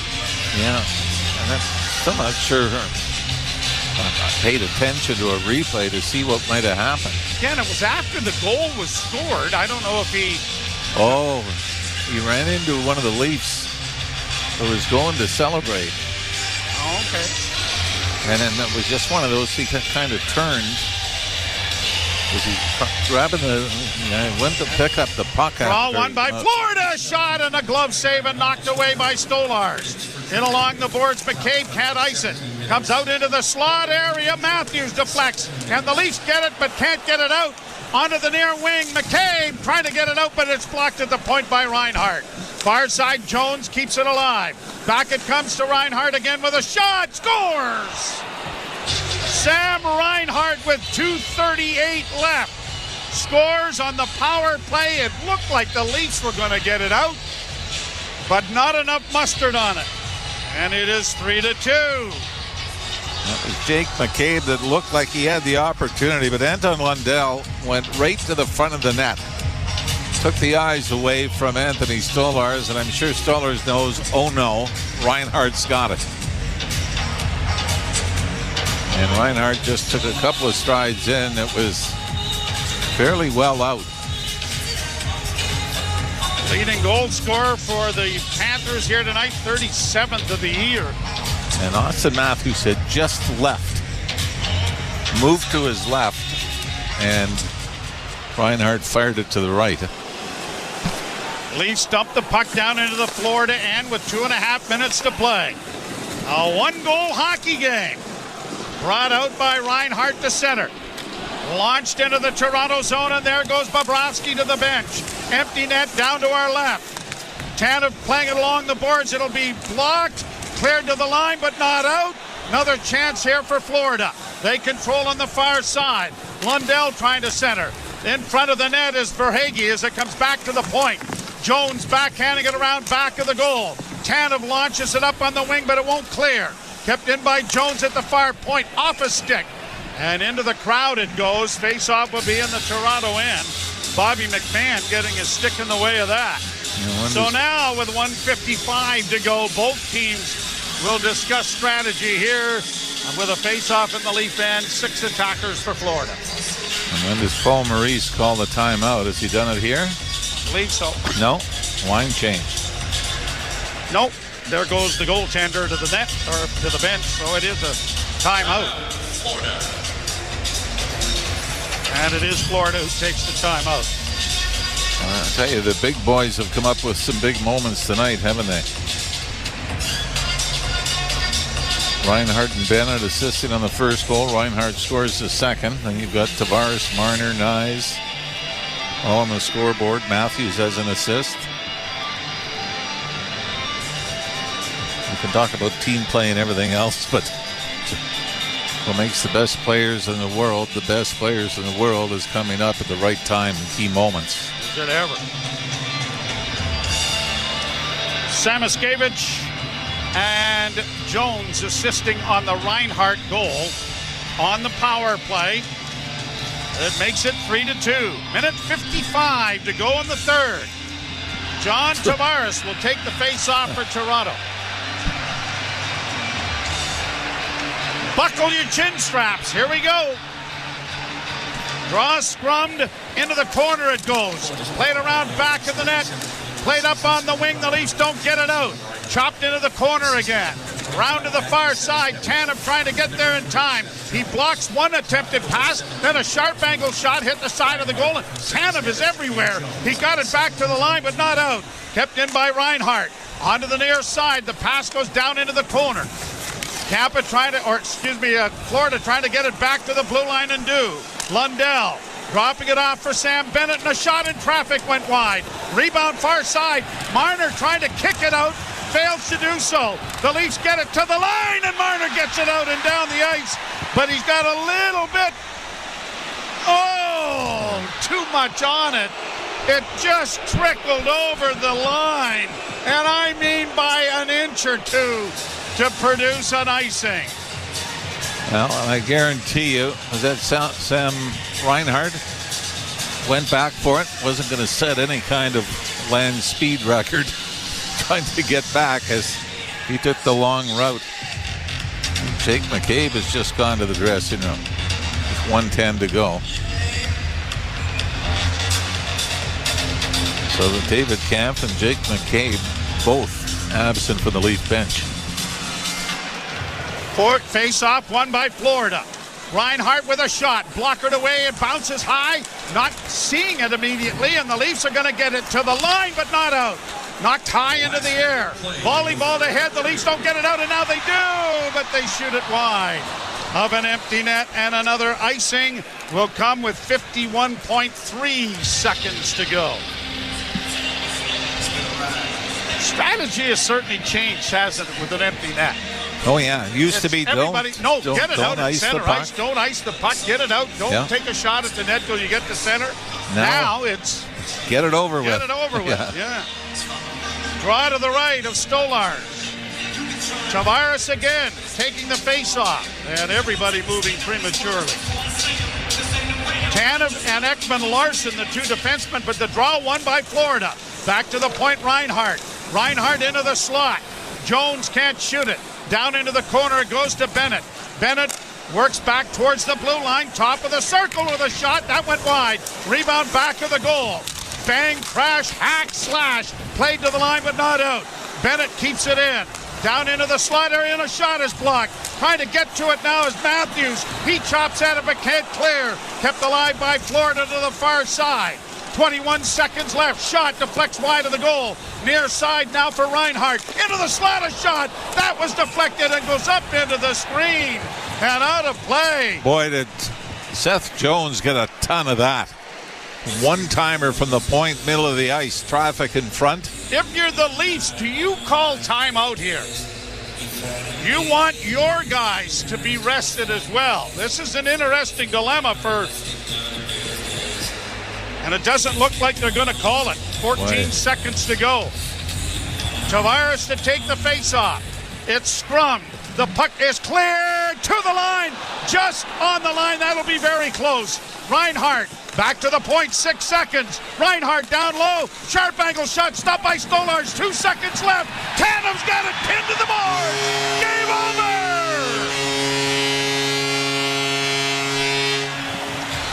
Blueprint. A blueprint for the playoffs right there. Well, we've seen a few of late, haven't we? The game in Los Angeles against the Kings. Game here against Colorado. Teams that could be poised to go deep into the postseason. And, of course, the Florida Panthers, who have pretty much written the book on how to play defense first and look for the breaks. But maybe the difference of this game is who wasn't in the lineup for the Florida Panthers, and the Leafs were able to take advantage. No Barkov, no Kachuk, and Aaron Ekblad is out for the first 2 games of the postseason. But the Leafs were able to take advantage of that, and they had their star players be able to combine for one more than the big guys for Florida. The win clinches a playoff spot for the Maple Leafs tonight. It will move them 4 points clear of Florida as they have 96 points, which is 3 more than Tampa Bay and 4 more than the Florida Panthers, as they have 7 games remaining in their schedule. Tampa Bay has 8. So a huge win for the Maple Leafs. These 2 teams collide again April 9th, April 8th down in Florida, and then April 9th in Tampa as far as the Leafs schedule is concerned. But the next game is Columbus, and it is here on Saturday night. Yeah, the other big thing about the goal by Matthew Knies, it has been kind of a tough stretch for him. His first goal in 6, but only his second in his last 14 games. Now, he's played well, certainly contributed to the success of Marner and Matthews, but I think pretty important to see Matthew Knies not only score a goal, but to score an important one as well, and it turns out to be the game winner. He is one of the game stars being announced now as the Leafs win it by a score of 3-2. We'll step aside. Ailish Forfire and Justin Cuthbert with the postgame show to start it off as the Leafs win this one 3-2. You've been listening to Molson Leaf Hockey on Sportsnet 590, The Fan, and the Maple Leafs Radio Network. You've been listening to Molson Leafs Hockey on Sportsnet 590 The Fan and the Leafs Radio Network. There's a Molson with your name on it. Hear the Masters exclusively on SiriusXM. Hi, this is Mike Tirico, and there's nothing like the Masters. Rory McIlroy, he's thinking grand slam. The beauty of the azaleas, the passion of the patrons, and the best golfers in the world vying for a green jacket. For birdie, 16, it's on the way and in. Scotty Scheffler can put one arm in the jacket now. It all makes for one of the most iconic weekends in sports. Join me for live coverage of the Masters beginning Thursday, April 10th on Masters Radio, Channel 92 in the car, and the SiriusXM app. We deliver the NHL. And I just wonder, Berkey, what your thoughts are on the Capitals. They are Exhibit A as to why a retool can work. Yes, but it's early. Haven't had a playoff run yet. A lot of people taking vows right now that shouldn't be.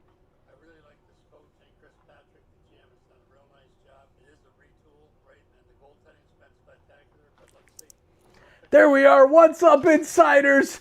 Go Leafs, go! 3-2 win. We get it done. First place is looking that much better after a great victory tonight. Look at this chat. Big shout outs. There you go. Catman Jess. Thank you, TSI. Thank you, Catman Jess. And thank you to all of you for hanging out here and making this the best freaking place to be on the internet. when the Maple Leafs are playing and when a lot of other sports teams are playing as well. A lot of fun here in the chat. There's Mark Duffney, Brian Burns, Steve A, Brett S, Mr. Roboto, Carmen, Brian, Miss V, Rick Smith, Shield. The list goes on. Andrew Hurd, legend. Tonight we had some serious super chats going on in the beginning of the game. Welcome to Gustavo Stormblessed, who joined during the Blue Jays stream today. Pierre LaBelle, super chat, go SickKids, go. Mike St. Jean's gonna match Pierre's super chat. Hope others help SickKids today. That inspired me to throw an extra $10 in because that's awesome. I love it. Thank you, Pierre. Thank you, Mike St. Jean. And then an awesome shout out, Andrew Hurd, for those memberships as well. I'm gonna let the post game run. We will see you all really, really soon. Don't be a stranger during the college basketball games on Saturday. But we'll be playing the Leafs as well at the same time. So it's going to be a crazy night Saturday as well then on, I think, Friday or Thursday. I can't remember. Raptors games. Come say hi on the Raptors stream and hit that like button. One last shout out. Big shout out to Leafs Jelly HD. You are the man. And then we're going to have another shout out to Stack on Fiverr at the end of the live tonight. The last video, I'm going to get it out there. Man, Stack, the graphics that we got working are so cool. I can't wait to go work on them now as soon as I get off of this camera and be quiet so you guys can listen to the post-game show and chat it up here on TSI. I love it. I love you guys. You are awesome. Go Leafs, go. Another step closer to a better playoff position. It's going to be a fun one. We're going to have a great, great run in... Come on, what is that? I don't even know what that means, JJ. We're going to have a lot of fun in the playoffs with the Playoff Pulse. Look out. It's going to be a lot of fun. We're working on a lot of cool stuff here. And a big shout out to Jelly Leafs HD. Make sure you watch for his highlights. Thank you to Jelly for those amazing edits today with the clips there. Unbelievable having the Leafs highlights integrated into our live streams like that. Thank you, Jelly. Everybody go drop the like and subscribe to his channel if you haven't already. Go Leafs, go. Good night.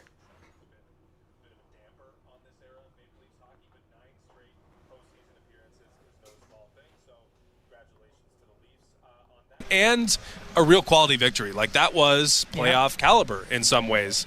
The Leafs started out really hot with the Matthews line, finished really hot with the Matthews line, and got a big victory over a Florida Panthers team that was a little shorthanded coming in, but is still a formidable group. Yeah, there's definitely lots to break down, and we will get it over to Leafs Talk in a moment. But let's take one last look at the NHL scoreboard presented by Bet365. Whatever the moment, it's never ordinary at Bet365. Must be 19 plus. Ontario only. Play responsibly. Visit ConnexOntario.ca. Okay, the Rangers got a 5-4 victory in overtime over the Minnesota Wild. Vincent Trocheck with the winner. Hurricanes beat the Capitals 5-1, but Ovi scored, so he's 3 away from breaking the all-time goals mark. There was also a lot of penalty minutes in that one, so we'll see if that carries 144 penalty minutes minimum. Yeah, that was just in one period, I believe. So it was a feisty one. And ongoing now. We're in the first period. Colorado and Chicago scoreless, and still to come tonight, Seattle will visit the Vancouver Canucks. Okay, so folks, you won't hear our next Molson Leafs hockey broadcast until Sunday, the 13th of April. We will see you then. It's against Carolina, and it's a 4:30 pregame show. In the meantime, we will send it over to Leafs Talk with JD Bunkus and Sam McKee. Thanks for listening to Sportsnet 590 The Fan and the Maple Leafs Radio Network.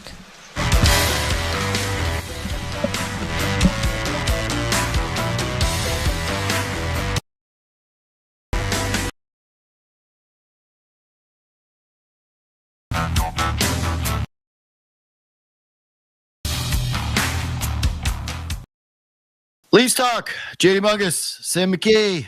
Leafs win in a big game. Feels nice to say. How you feeling? Great.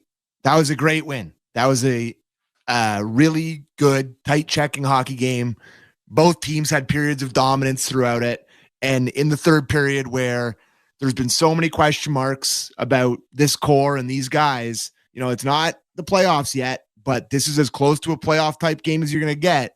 You had Mitch Marner and Austin Matthews have their best periods of the season in what was a must-win game for the Leafs.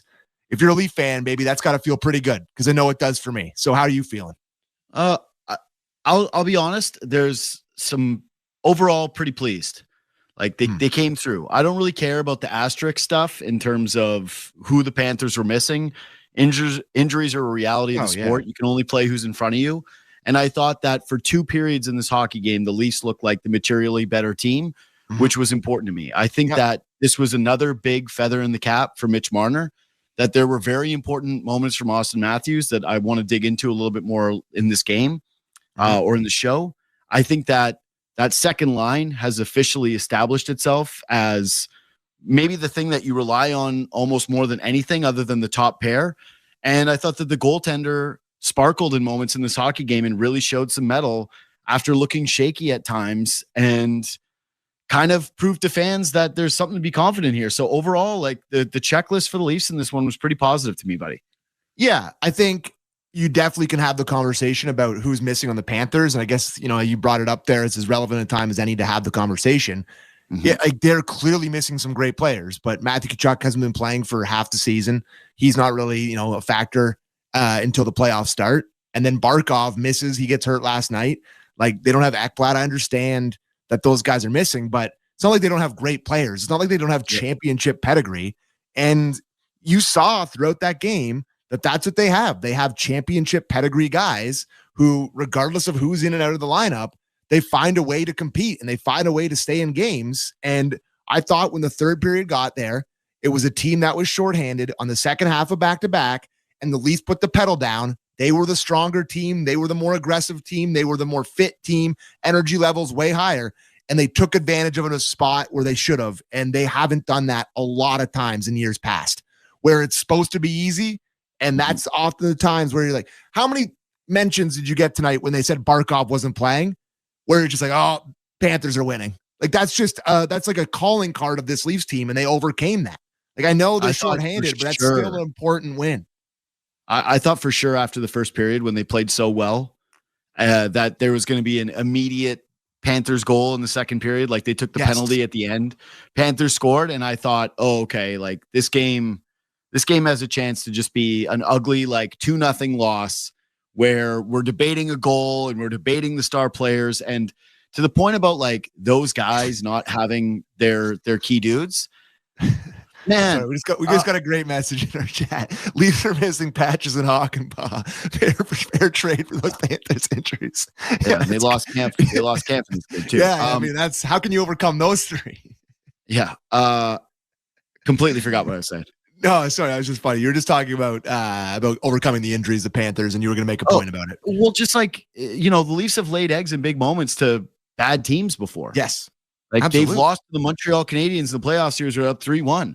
Yeah. They've lost to the Columbus Blue Jackets in the playoffs. They've lost big games to inferior hockey teams. And so the fact that the Panthers were a little shorthanded, like, yeah, give me that team 10 out of 10 times over anything that you saw in those two playoff series. So for me, it's like, I think that there's the two biggest takeaways for me in this game are that the Stars are able to actually have a moment where they came through in a spot where they needed to win and all the pressure was on them. And that the goaltender, I think, showed a lot tonight and earned basically the benefit of the doubt moving forward here. Yep. I think we can start with the Stars. And I think both of us, I mean, I sent out a tweet at the end of the second period being like, it felt like at the end of that second, Panthers tilted it a bit. They had the more, and they were dangerous. And there was some times where Anthony Stolarz had to be pretty solid at the end of that second period where they were really hemming the Leafs in. And sure, like I sent a tweet saying that 16 and 34 kind of need to arrive in this game to avoid some pretty scary flashbacks here. And I think we all could have gone through this game and the game could have ended and they didn't, contribute in this third period and it would have been a pretty familiar feeling. So I think to have them sort of rise to the occasion like they did in this game was a unique feeling. And I think you even saw it from Marner. Like, he scores that go-ahead goal there. That is a playoff-esque, Four Nations game winner-esque fist pump from Mitch Marner. These guys feel the narrative that's around them. They understand what people talk about. They know the way that it's gone for them in the playoffs. Clearly, how could they not? But like, that goal to me just felt like a release for Marner. He likes to celebrate a goal. I understand that, but that was a massive celebration. And it just kind of showed to me how important this game was for the Leafs, how important this moment was for these guys, not to get over the hump because the playoffs haven't started, but just to have any big moment in any big game here that propelled to a massive win that could potentially help them win the division. It's a huge third for these Stars. It just is. So I know that there are people, because I saw some of it where it was like, act like you've been there before. And it's like, the Leafs haven't been there before. They literally never won the division before. What do you mean act like you've been there before? They don't come through in big games. I loved the reaction from Mitch Marner on that goal. I loved the emotion. I swear to God, dude, you can tell how the Leafs are going based on how they celebrate their goals. When Matthews is fist pumping and Matthews is doing the like Christ pose thing, and when John Tavares is into the double fist. Yeah. You know, when you're getting emotion from this team, that's a good signifier for this group. They've been hammered for lacking emotion in the past. So I loved seeing that. I will say this, dude. I thought 16-34, outside of the first period where Matthews had a couple of like notable moments and notable shifts early, they completely ghosted in the second period. Yeah. And for that first stretch in the third, I was like, ugh.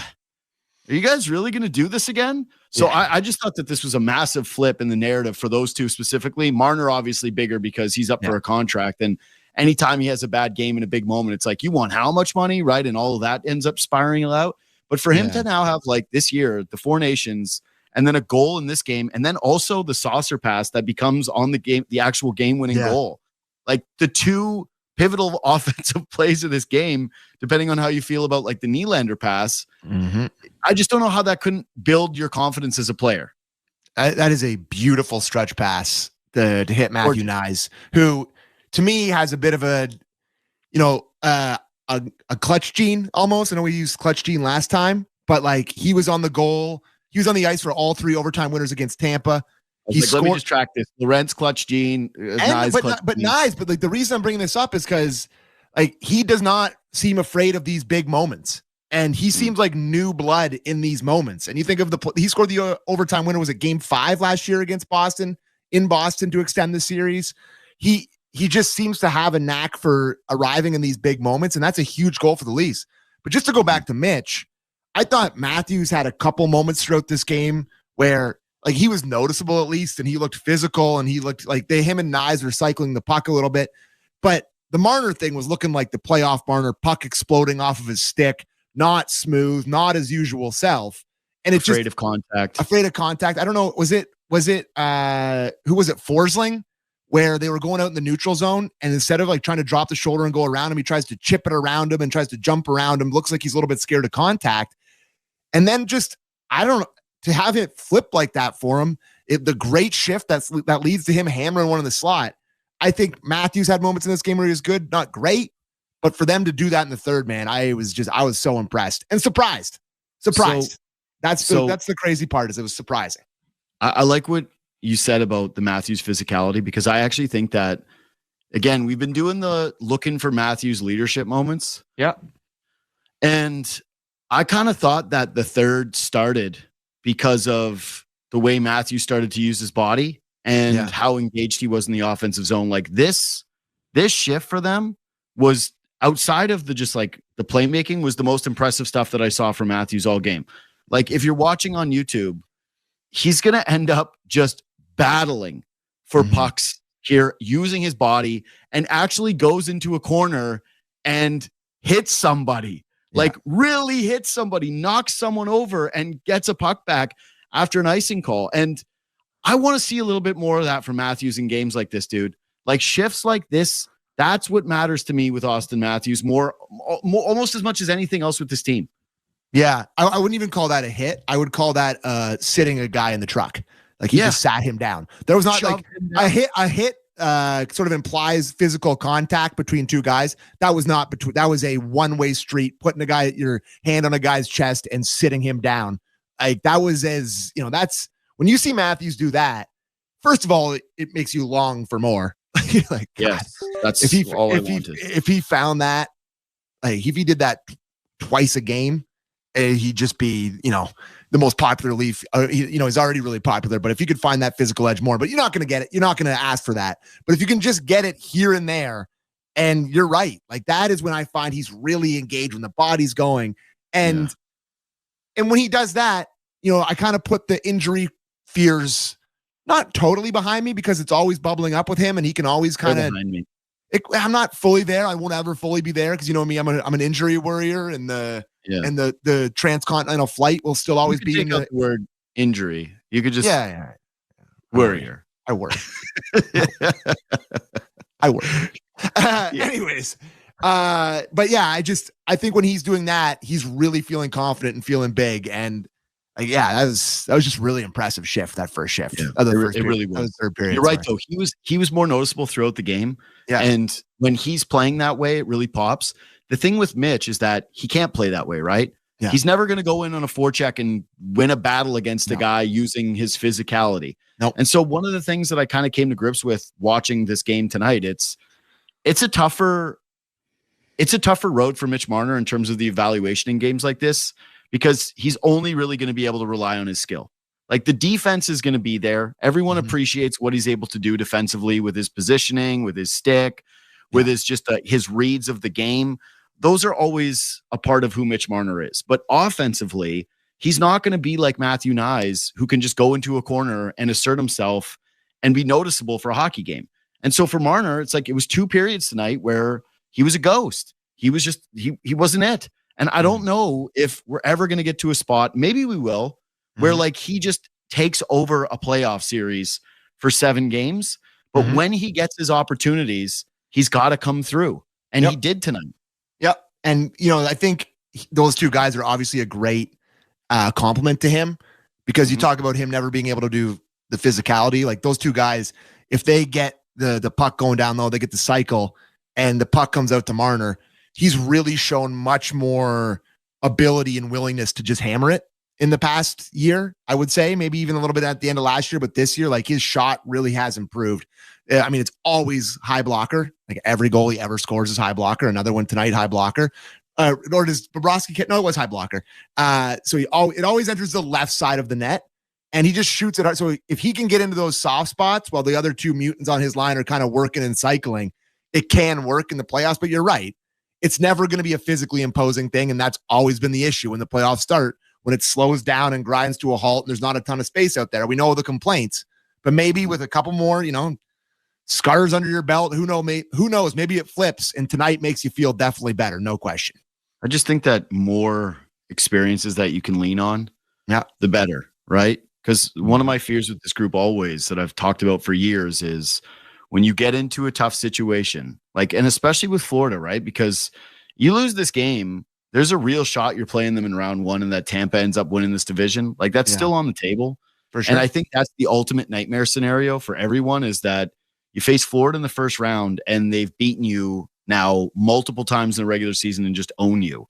Yeah. Like I promise you the Leafs are aware of the missing players for Florida. Yeah. And they don't care.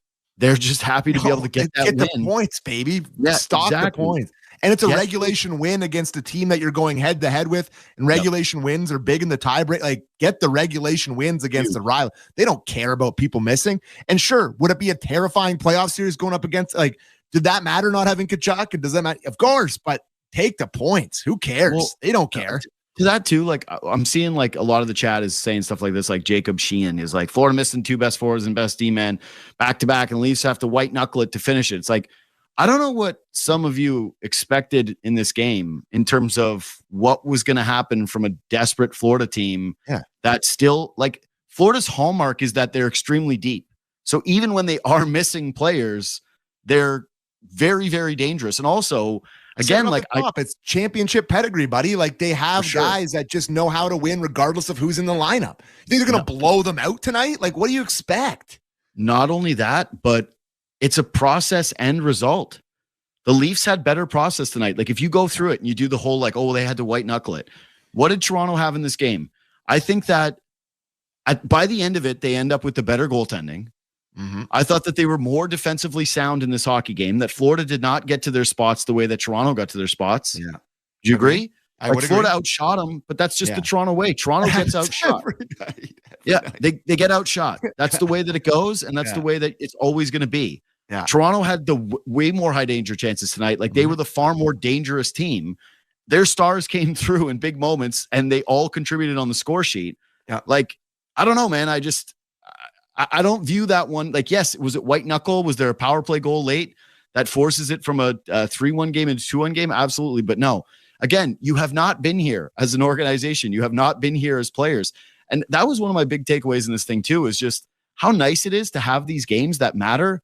Having a warm up for these guys where they actually have to play meaningful hockey instead of just cakewalking into the playoffs and playing a bunch of basically exhibition games, all with the dread of like, oh my God, the playoffs are coming. The playoffs are coming. You just get to start the playoffs. You're just in it. It's actually such a great point where it's just been how many years in a row have they known their playoff opponent by December? Feels like it's like it's been Tampa or it's been Boston. And certainly by deadline time. Like you definitely know who it's going to be. And they've never had the opportunity to play in these big, like their regular season games at the end of the year are always like, who are they going to be able to rest? And how are they going to be chasing 70? And like all these stupid things that you're talking about, as opposed to playing white knuckle, tough games against good teams that you're trying to compete with. This has to be valuable. So it's an awesome point by you and one that I hadn't really thought about, but like, how can this not be helpful? How can it not be helpful? Well, how could it just not be helpful to have it feel different? That's what I mean. Because you've already tried the same thing over and over and over again, and it's gotten you nowhere. So that doesn't work. That certainly doesn't work. Yeah, exactly. Okay, I got to talk about the second line before we talk about Stolarz. Yeah. I feel like the second line has become the first line.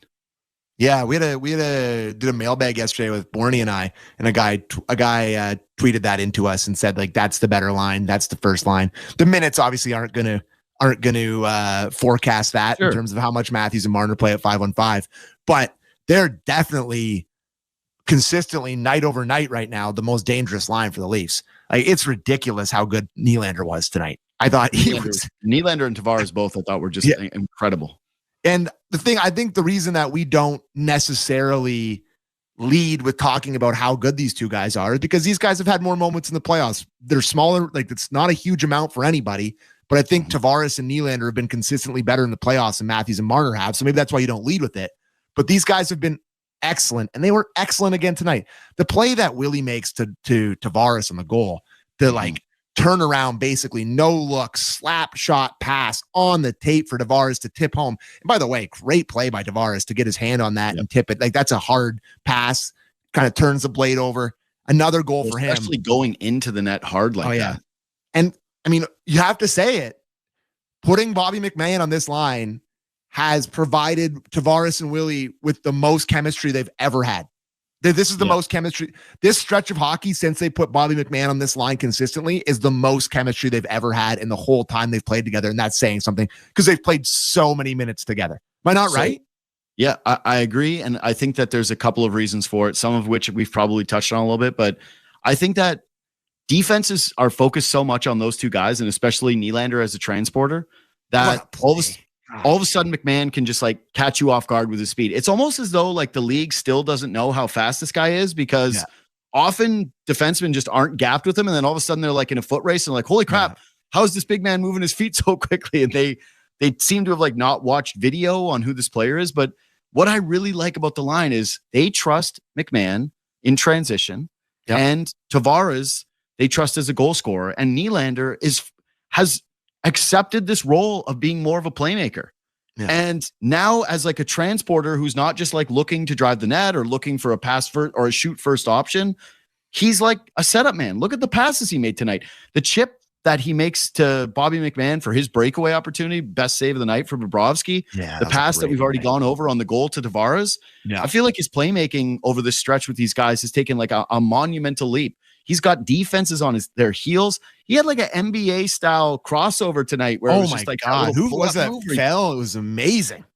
Awesome. No, Nylander, this is the best he's ever looked. And it's a guy who got a Pasternak contract based on how he looked last season, and he's just continued to improve. And yeah, I just think that those three guys, the way that they fit together, the matchups that they get, the fit from what they all do and how they complement each other, it's dynamic. Great. It's perfect. Right. No, it's great. And like you mentioned the contract thing, and we're, post-game show, not too big picture, But it is brilliant that in the first year of a huge contract, he's just had his best year I think he's ever had. Right? Like he was great last year, clearly. But it's never been mentioned. It's not. It's never. That's how good the season's been. Yeah, there hasn't even been like 2 weeks of someone going like, if we were going to a time machine right now, okay, and we were going to go back to when that contract was signed, and you and I would have just had the truth serum. We're in the trust tree. Yeah. We would have asked each other, like, just privately sitting on my couch or yours, how many times next year are we going to talk about Willie's contract and how he had a contract season and how he's dogging it this year? We would have been like, yeah, it's going to happen. It's going to happen. And now during the Leafs' most important stretch, I think that he's been their most important player. Like, it's him and Tavares. Like, pick which one you like more. He was just buzzing tonight. When he's on, he is like, there's not many guys on earth that are more dynamic than him. It is like Borny said it best when he could skate with a glass of water on his head and it wouldn't spill. He's just the way he moves out there. It's smooth. It's direct. It's just dynamic. He's gone to a level I never thought he'd get to.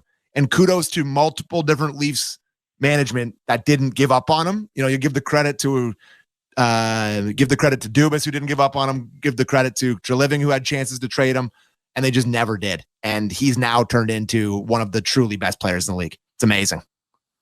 Yeah, honestly, man, an all-time Leaf what if is like, what if he doesn't sign that contract? Oh, and they said, you mean like the one that like the Nylander watch where it went like down to the final minute? Yeah, I remember that. When the Leafs capitulated, like when they decided to give him his little bit of extra money, it's like, what was it? 6-8 or like 6? It was like nothing. Thinking back now, he was so bad when he came back. Remember how bad he was that first month or two when he came back? He was horrendous. He was eating. He was sitting in Sweden just eating, probably going out every single night. And people are like, what are you going to do, Willie? He's like, I don't even care. He's like, my agent will handle it. I don't get involved in my agent stuff. It's for them to handle. No, he was bad. But I'm just saying it's a crazy what if. Okay, so player of the game. I'm a little surprised in terms of this, I'll be honest, but he was great. Player of the game, according to the chat, was Anthony Stolarz at 41%. Awesome. Deserved it. Those 2 saves at the start of the third. That's where he gets it for me. Mm-hmm. It's not about, it's just about getting clutch saves. And can we have a conversation about the first one? It's a hard shot. Sure. You were mad at me for questioning it over text. You said, quote unquote, like, I'm too triggered to even talk to you about this. But like, I'm not going to die in the hill. It's a bad goal, but it's like, from the top of the circle, whatever. Oh, it's definitely not a bad goal. I'll die on that hill. Yeah, you can die on that hill. I'm not going to die on the hill that it's a bad goal ever. But I'm just going to say that like he makes that save a lot this year. But in the clutch, big clutch saves at big moments of games, this is exactly what you need in the playoffs. Yeah. And he made this huge save, and there was a cross crease one. I forget who it was on, if we're going to show it here. That was a monster save. And those are clutch saves. We've been Stolarz guys all year from the start, and it really feels. It was Mikkola, right? It really feels like we're heading towards game one with this guy as a starter for me. This start, you don't give this start to a guy you're not considering game one, right? This is a playoff game. You started him. He performed. This is a statement game for Stolarz. I think it's over. I think he's the guy. I've been thinking that for quite some. He's won 4 in a row, and hey, I know you don't think it if you live in Toronto and you went outside today, but it's April. What a save, man. Yeah. What a save. A few things on him. On the first goal, I don't think there's a goalie on the planet that saves that. I think that's a perfect shot, and it's a bullet, and it's right underneath the bar.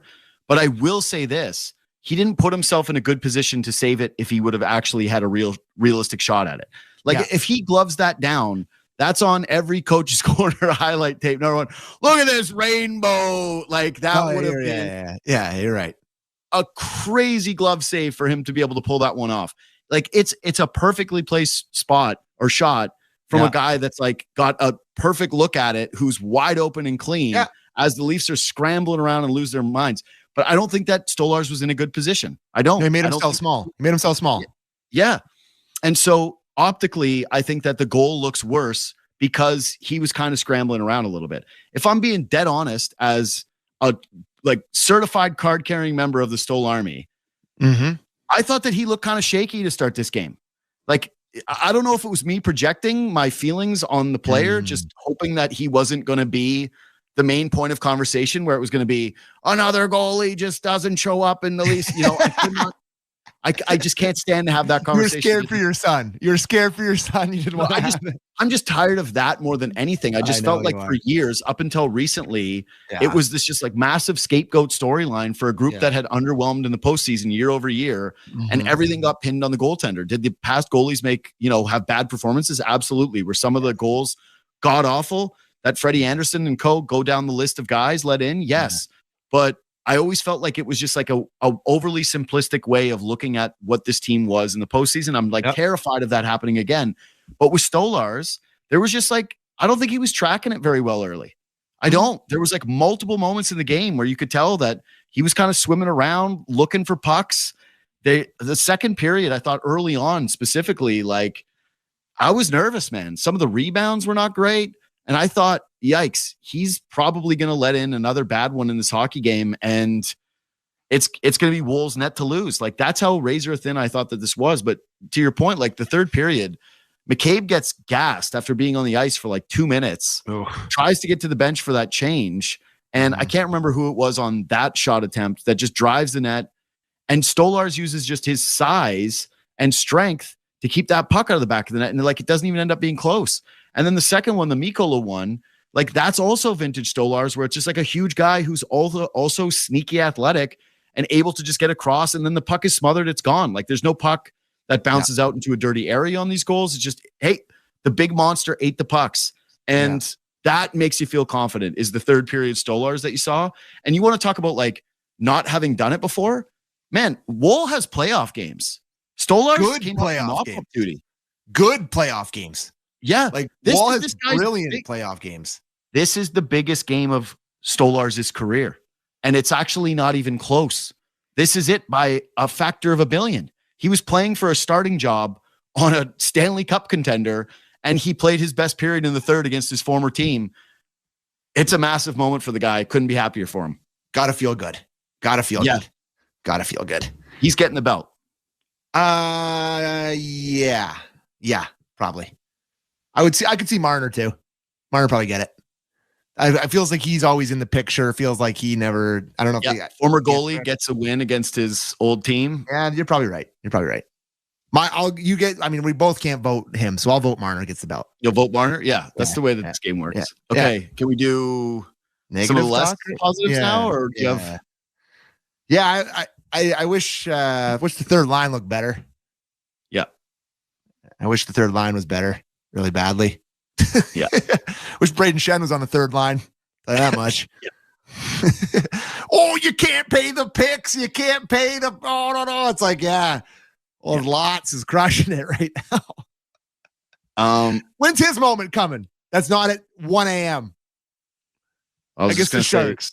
The way I was going to ask you this question was, what was the most memorable moment from the third line tonight?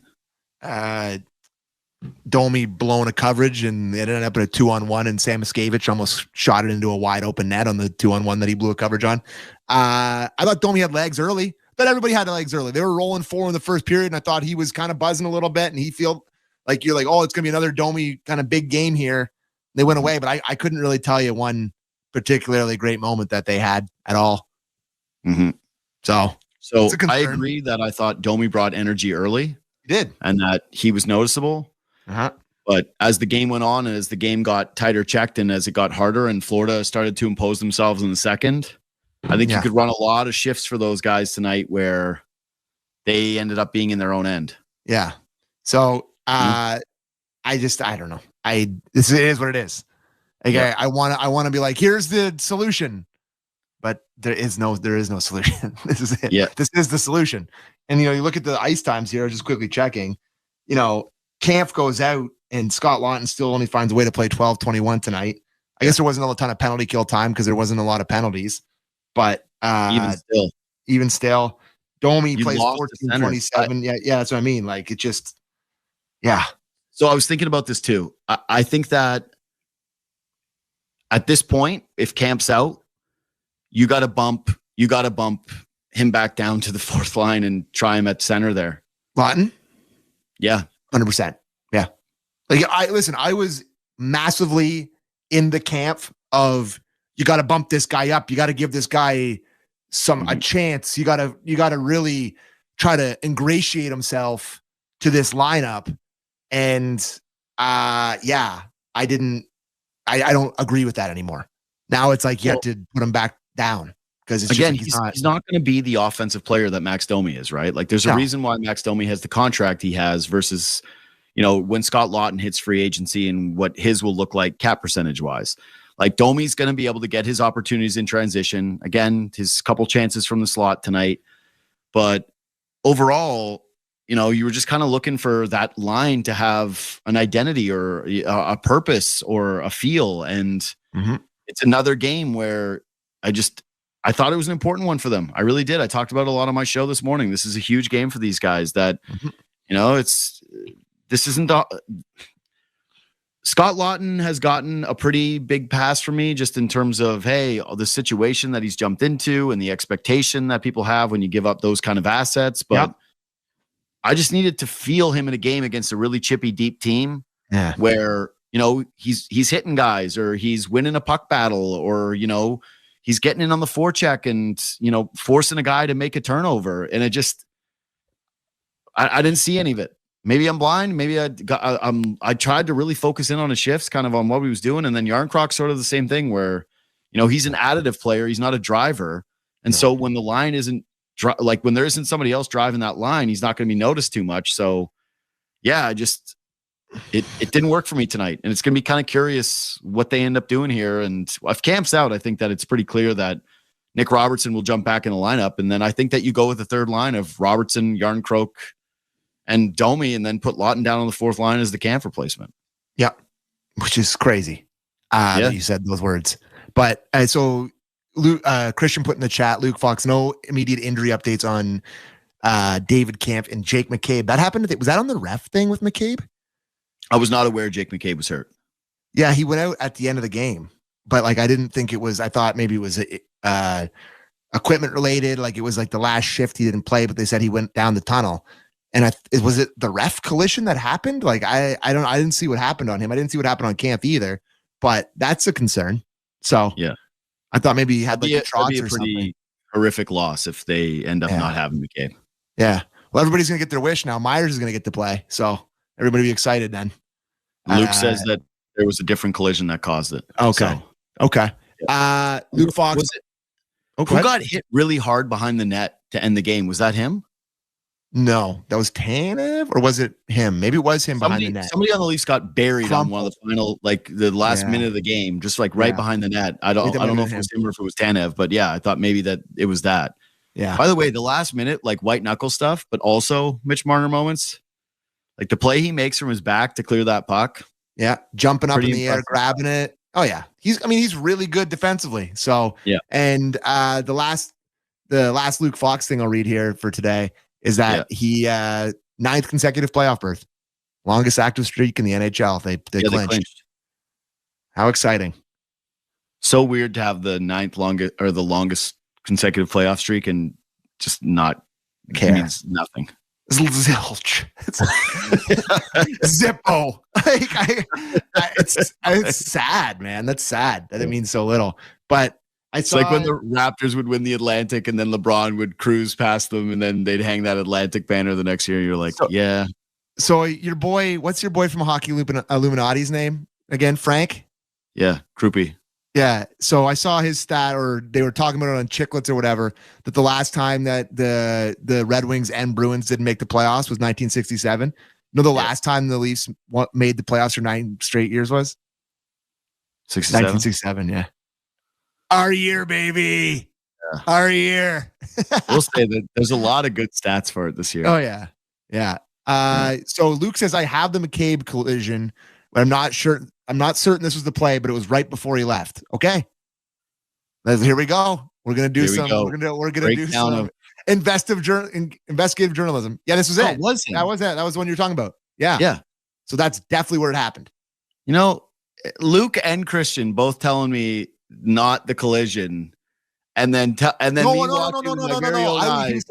was talking about the ref collision. That's what they were saying. With different collision. I know it's the ref collision. I'm saying that during the show, I was like, yeah, was it him that got buried behind the net at the end of the game? And both guys like, no. No, guys. I rely on my producers to help me out, not to bury me and make me question my judgment. All right, let's get it together here, team. All right, I got nothing else other than one thing. Okay, I got one.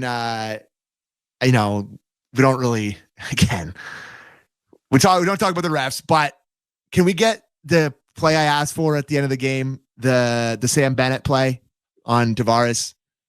Like, I gotta ask, what do you have to do to Sam Bennett to get a penalty? They just called a penalty with 5 minutes left on a way less dangerous play. 5 minutes left in the game. That's a game ender. You skate up behind the guy and you kick your leg out and you take him out. Like, call the penalty, Stripes. You're looking right at it. You're standing right there. It's a greasy play. And listen, that's Bennett. But obviously, and that's a game ender. Penalty, offensive zone draw for the Leafs, game over. You can't do that. That's a dirty, dirty play. And Sam Bennett just gets away with murder every game. I just drove me crazy they didn't call that. So there you go. So I don't talk about the refs, but I don't understand how the divers get reputations where they don't get calls. But then the guy like Sam Bennett, does that guy in the league to Tavares, who is not a diver at all. No, How many times have you seen Tavares embellish? Never once in his Leafs career. Not once ever. Literally never. So you see 91 and 9 get together. Yeah. And he comes up from behind him like that. Maybe just call it. And the game. Just call it. Maybe just go reputation call on that one and say, hey, if you blew it, who cares? Hey, Sam, don't do that your entire career and then you lose the benefit. You know what I'm saying, though? Is like Michael Bunting embellishes for a season. Yeah. He comes back and he can't buy a call because he showed up the refs.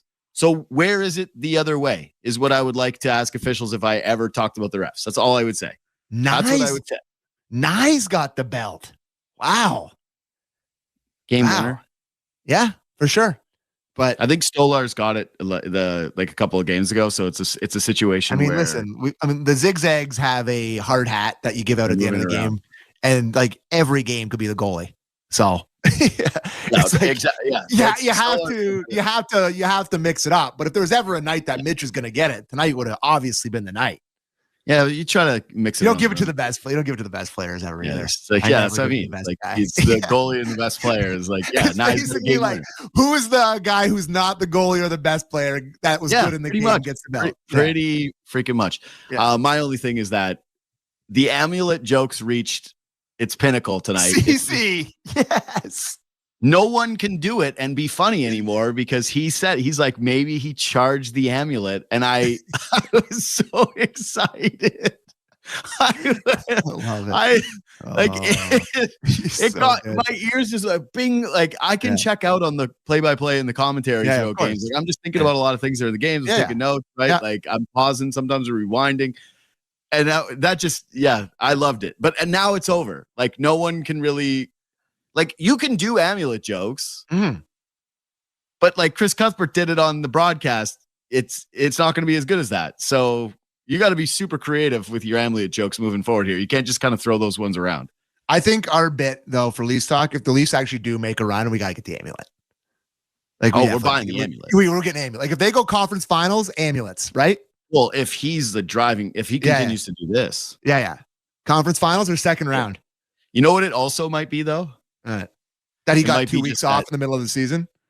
What? That he got 2 weeks off in the middle of the season. That he's been amazing since Four Nations. Oh, I was going to say that what it might be is that since he entered his career, they were saying tonight, it's he's behind only Stamkos and Ovechkin in goals since he entered the league. Yeah, and he might be just really good. He just might be really good. He might just be a really good hockey player that a lot of people in this market thought was a bum and then was scoring a bunch of huge goals. And people are like, where's this coming from? And he's going, my whole career has been this essentially. Check my hockey DB. Point per game every single year. Yeah. played 1,300 games. But at the odd chance that it is the amulet, then yeah, we're gonna have to buy the amulet, and we're gonna get work to hopefully pay for it, and then they won't, and then we'll pay for it. There's no shot. Yeah. They don't have any money left. Like, we don't got any money left, buddy. We got the hockey. It's like there's no amulet money. Yeah, that's true. Yeah, there's nothing left for sweet old Leafs talk. No. We're not getting a taste. We're not getting a taste for a while. No. If you want it to continue, if you want the boys to get a taste, just subscribe to the podcast. Even if you're a YouTube listener, it really helps us out when you subscribe to the pod. Leave 5 stars on Apple and on Spotify. Follow us on Twitter and Instagram at JD Bunkus, at Sam A. McKee. This was a fun one. So here's what's on your off Saturday, right? Yeah. Me and Jackie Redmond. Yeah. On a Saturday night versus Columbus. Man, she must really like us to be able to do that with me. So really excited to have Jackie on Saturday. And She's a very good friend. And then I'm gone. So this is our last Leaf Talk for quite some time. I'm gone to Hawaii. So yeah. So it's going. We got all the regulars in rotation for the stretch run. Yeah. Because it goes Jackie, Bourne, Petrelli. Nice. Great. Yeah. Great. Can you tell that I got a tan today? When got a little tan? Do I look tan? Yeah. I hit the first one only comes in as burn until the next day. I hit the bed. God, the bed feels good. It could be addicting. I might be a bed guy now, boys. Like it's pretty addicting. If I wasn't so scared of the big C, I'd live in the tanning beds. It's so the best feeling. The place I went today was so greasy, dude. It is such a greasy spot. Oh, I went to I went to a bougie one, obviously. Bloor West, a nice little tucked away beauty one. I'll say this though. Yeah. Everybody told me, okay, this is anecdotal evidence, and listen, the thoughts and opinions of JD Bunkus do not reflect the thoughts and opinions of Sportsnet at large. But when I was going to the tanning booth, I got all the people coming out of the woodworks being like, it's so bad for you. It's so bad for you. Like, you can't do it. You can't do it. You can't do it. Yeah. All I'm going to say is I went to the Virgin Islands, hung out on a beach after doing a couple of tanning sessions, got that little tiny, like, red at night. Yeah. Slight burn after the day in the sun. Obviously, I'm using screen. But it still bleeds through, right? I'm going in the water. I'm in the waves. I'm a swimming guy. I'm in the ocean. Sunscreen is just it's all it is just for your mental health. It doesn't exactly. It's just pure. I don't put it on 30 minutes before I go out in the sun. I just slather it on as soon as I take my shirt off and I'm in the water 10 minutes later. It's not doing anything for me. And I'm in the water all day telling people to come out here. And then I go back in, I towel off, I sit under an umbrella for like 20 minutes. I'm back in the water. Yeah. Anyways, I get back. I got that light little pink from night one in the sun. Yeah. Everybody else next day barbecued. You know who made it through?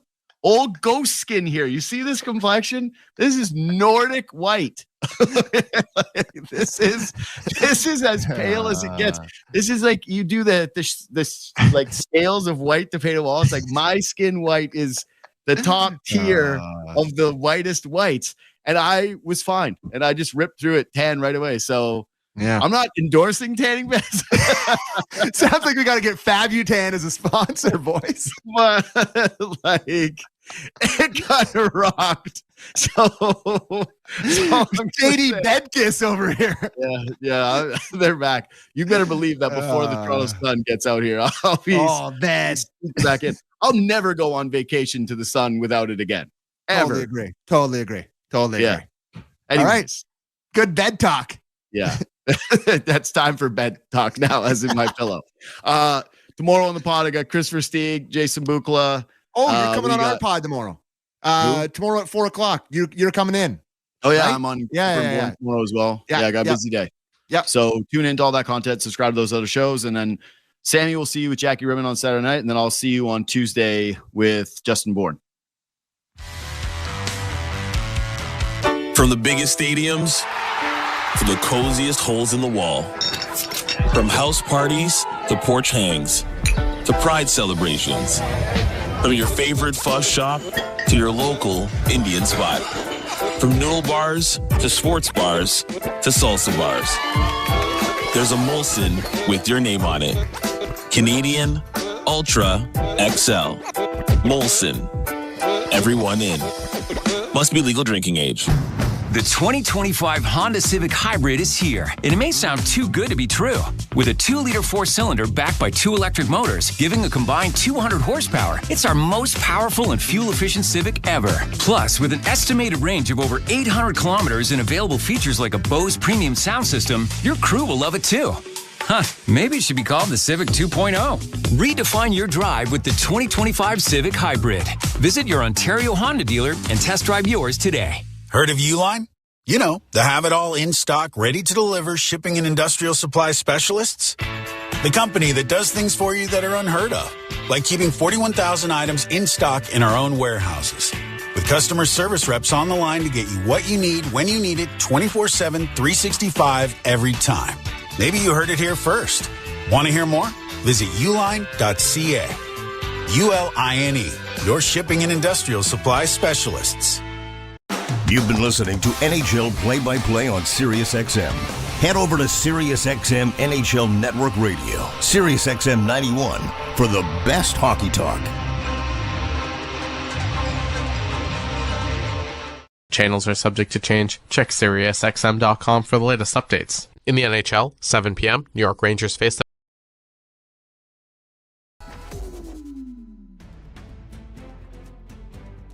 tournament is here. March Madness is here. The craziness is here. Don't forget, hit that like button down below and share this link out so we can get more basketball fans here in the chat, hanging out with us, cheering on your favorite team. Clayton steals it and lays it in. Clayton a good look. Hit 6. Check out our new website, www.torontosportsinsider.com, and check out the link that is in the description as well as in the chat that shows where all of the live viewers are watching from.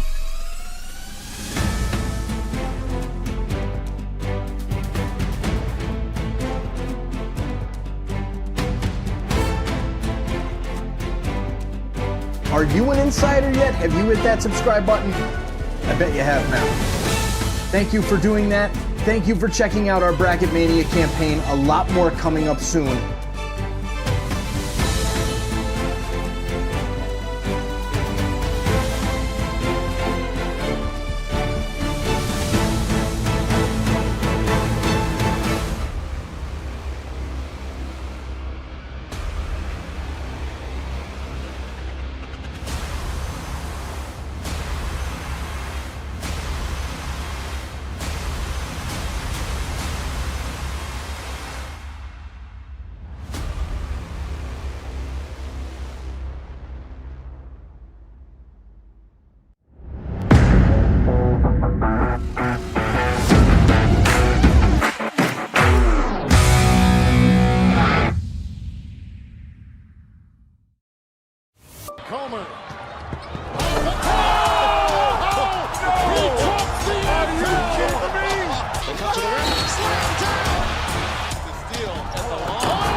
What a great scene this is.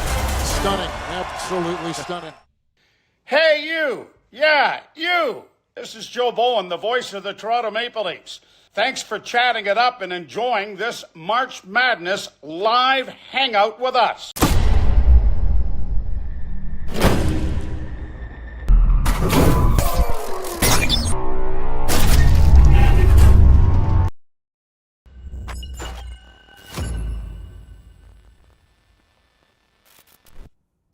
What's up, basketball fans, insiders? Thank you for hanging out with us today. I just had to get this in here. A big shout out to the best graphic designer on Fiverr. Muhammad Ali Stack Art Code is the man. You see all these graphics here through our Bracket Mania campaign, raising money for SickKids Hospital in Toronto. Stack has done it all. Thank you, Stack. He prioritizes the highest quality work That's what it is. It's the best. You see it. Look at these graphics. Wow. If you're interested in graphic design, go check him out on Fiverr. Link is pinned in the chat or in the description, and we'll see you back in there. Thank you, Stack. Can't wait to see what you come up with next, sir.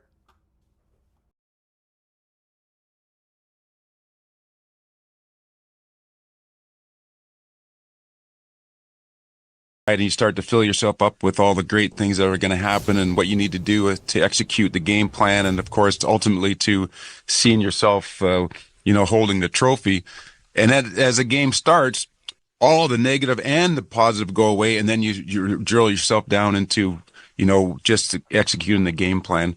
And you don't think about the what ifs and what should have been or what could have been. You just really kind of play in the moment.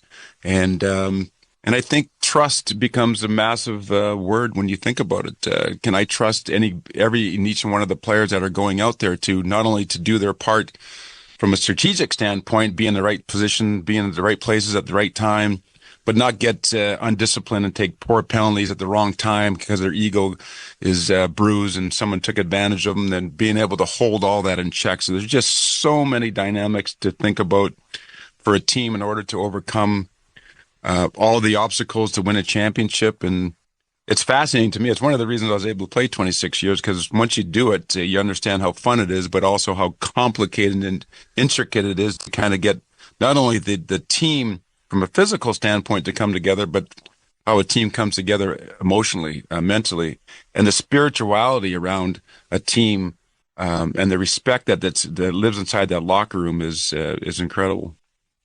SiriusXM Fantasy Sports Radio is the place for expert advice, strategy, and information from the best fantasy sports analysis to win your league. Plus, hear pick-by-pick coverage of live drafts and interviews with top players, coaches, and team executives on SiriusXM 87. I'm Frank Trachtenberg with your Sirius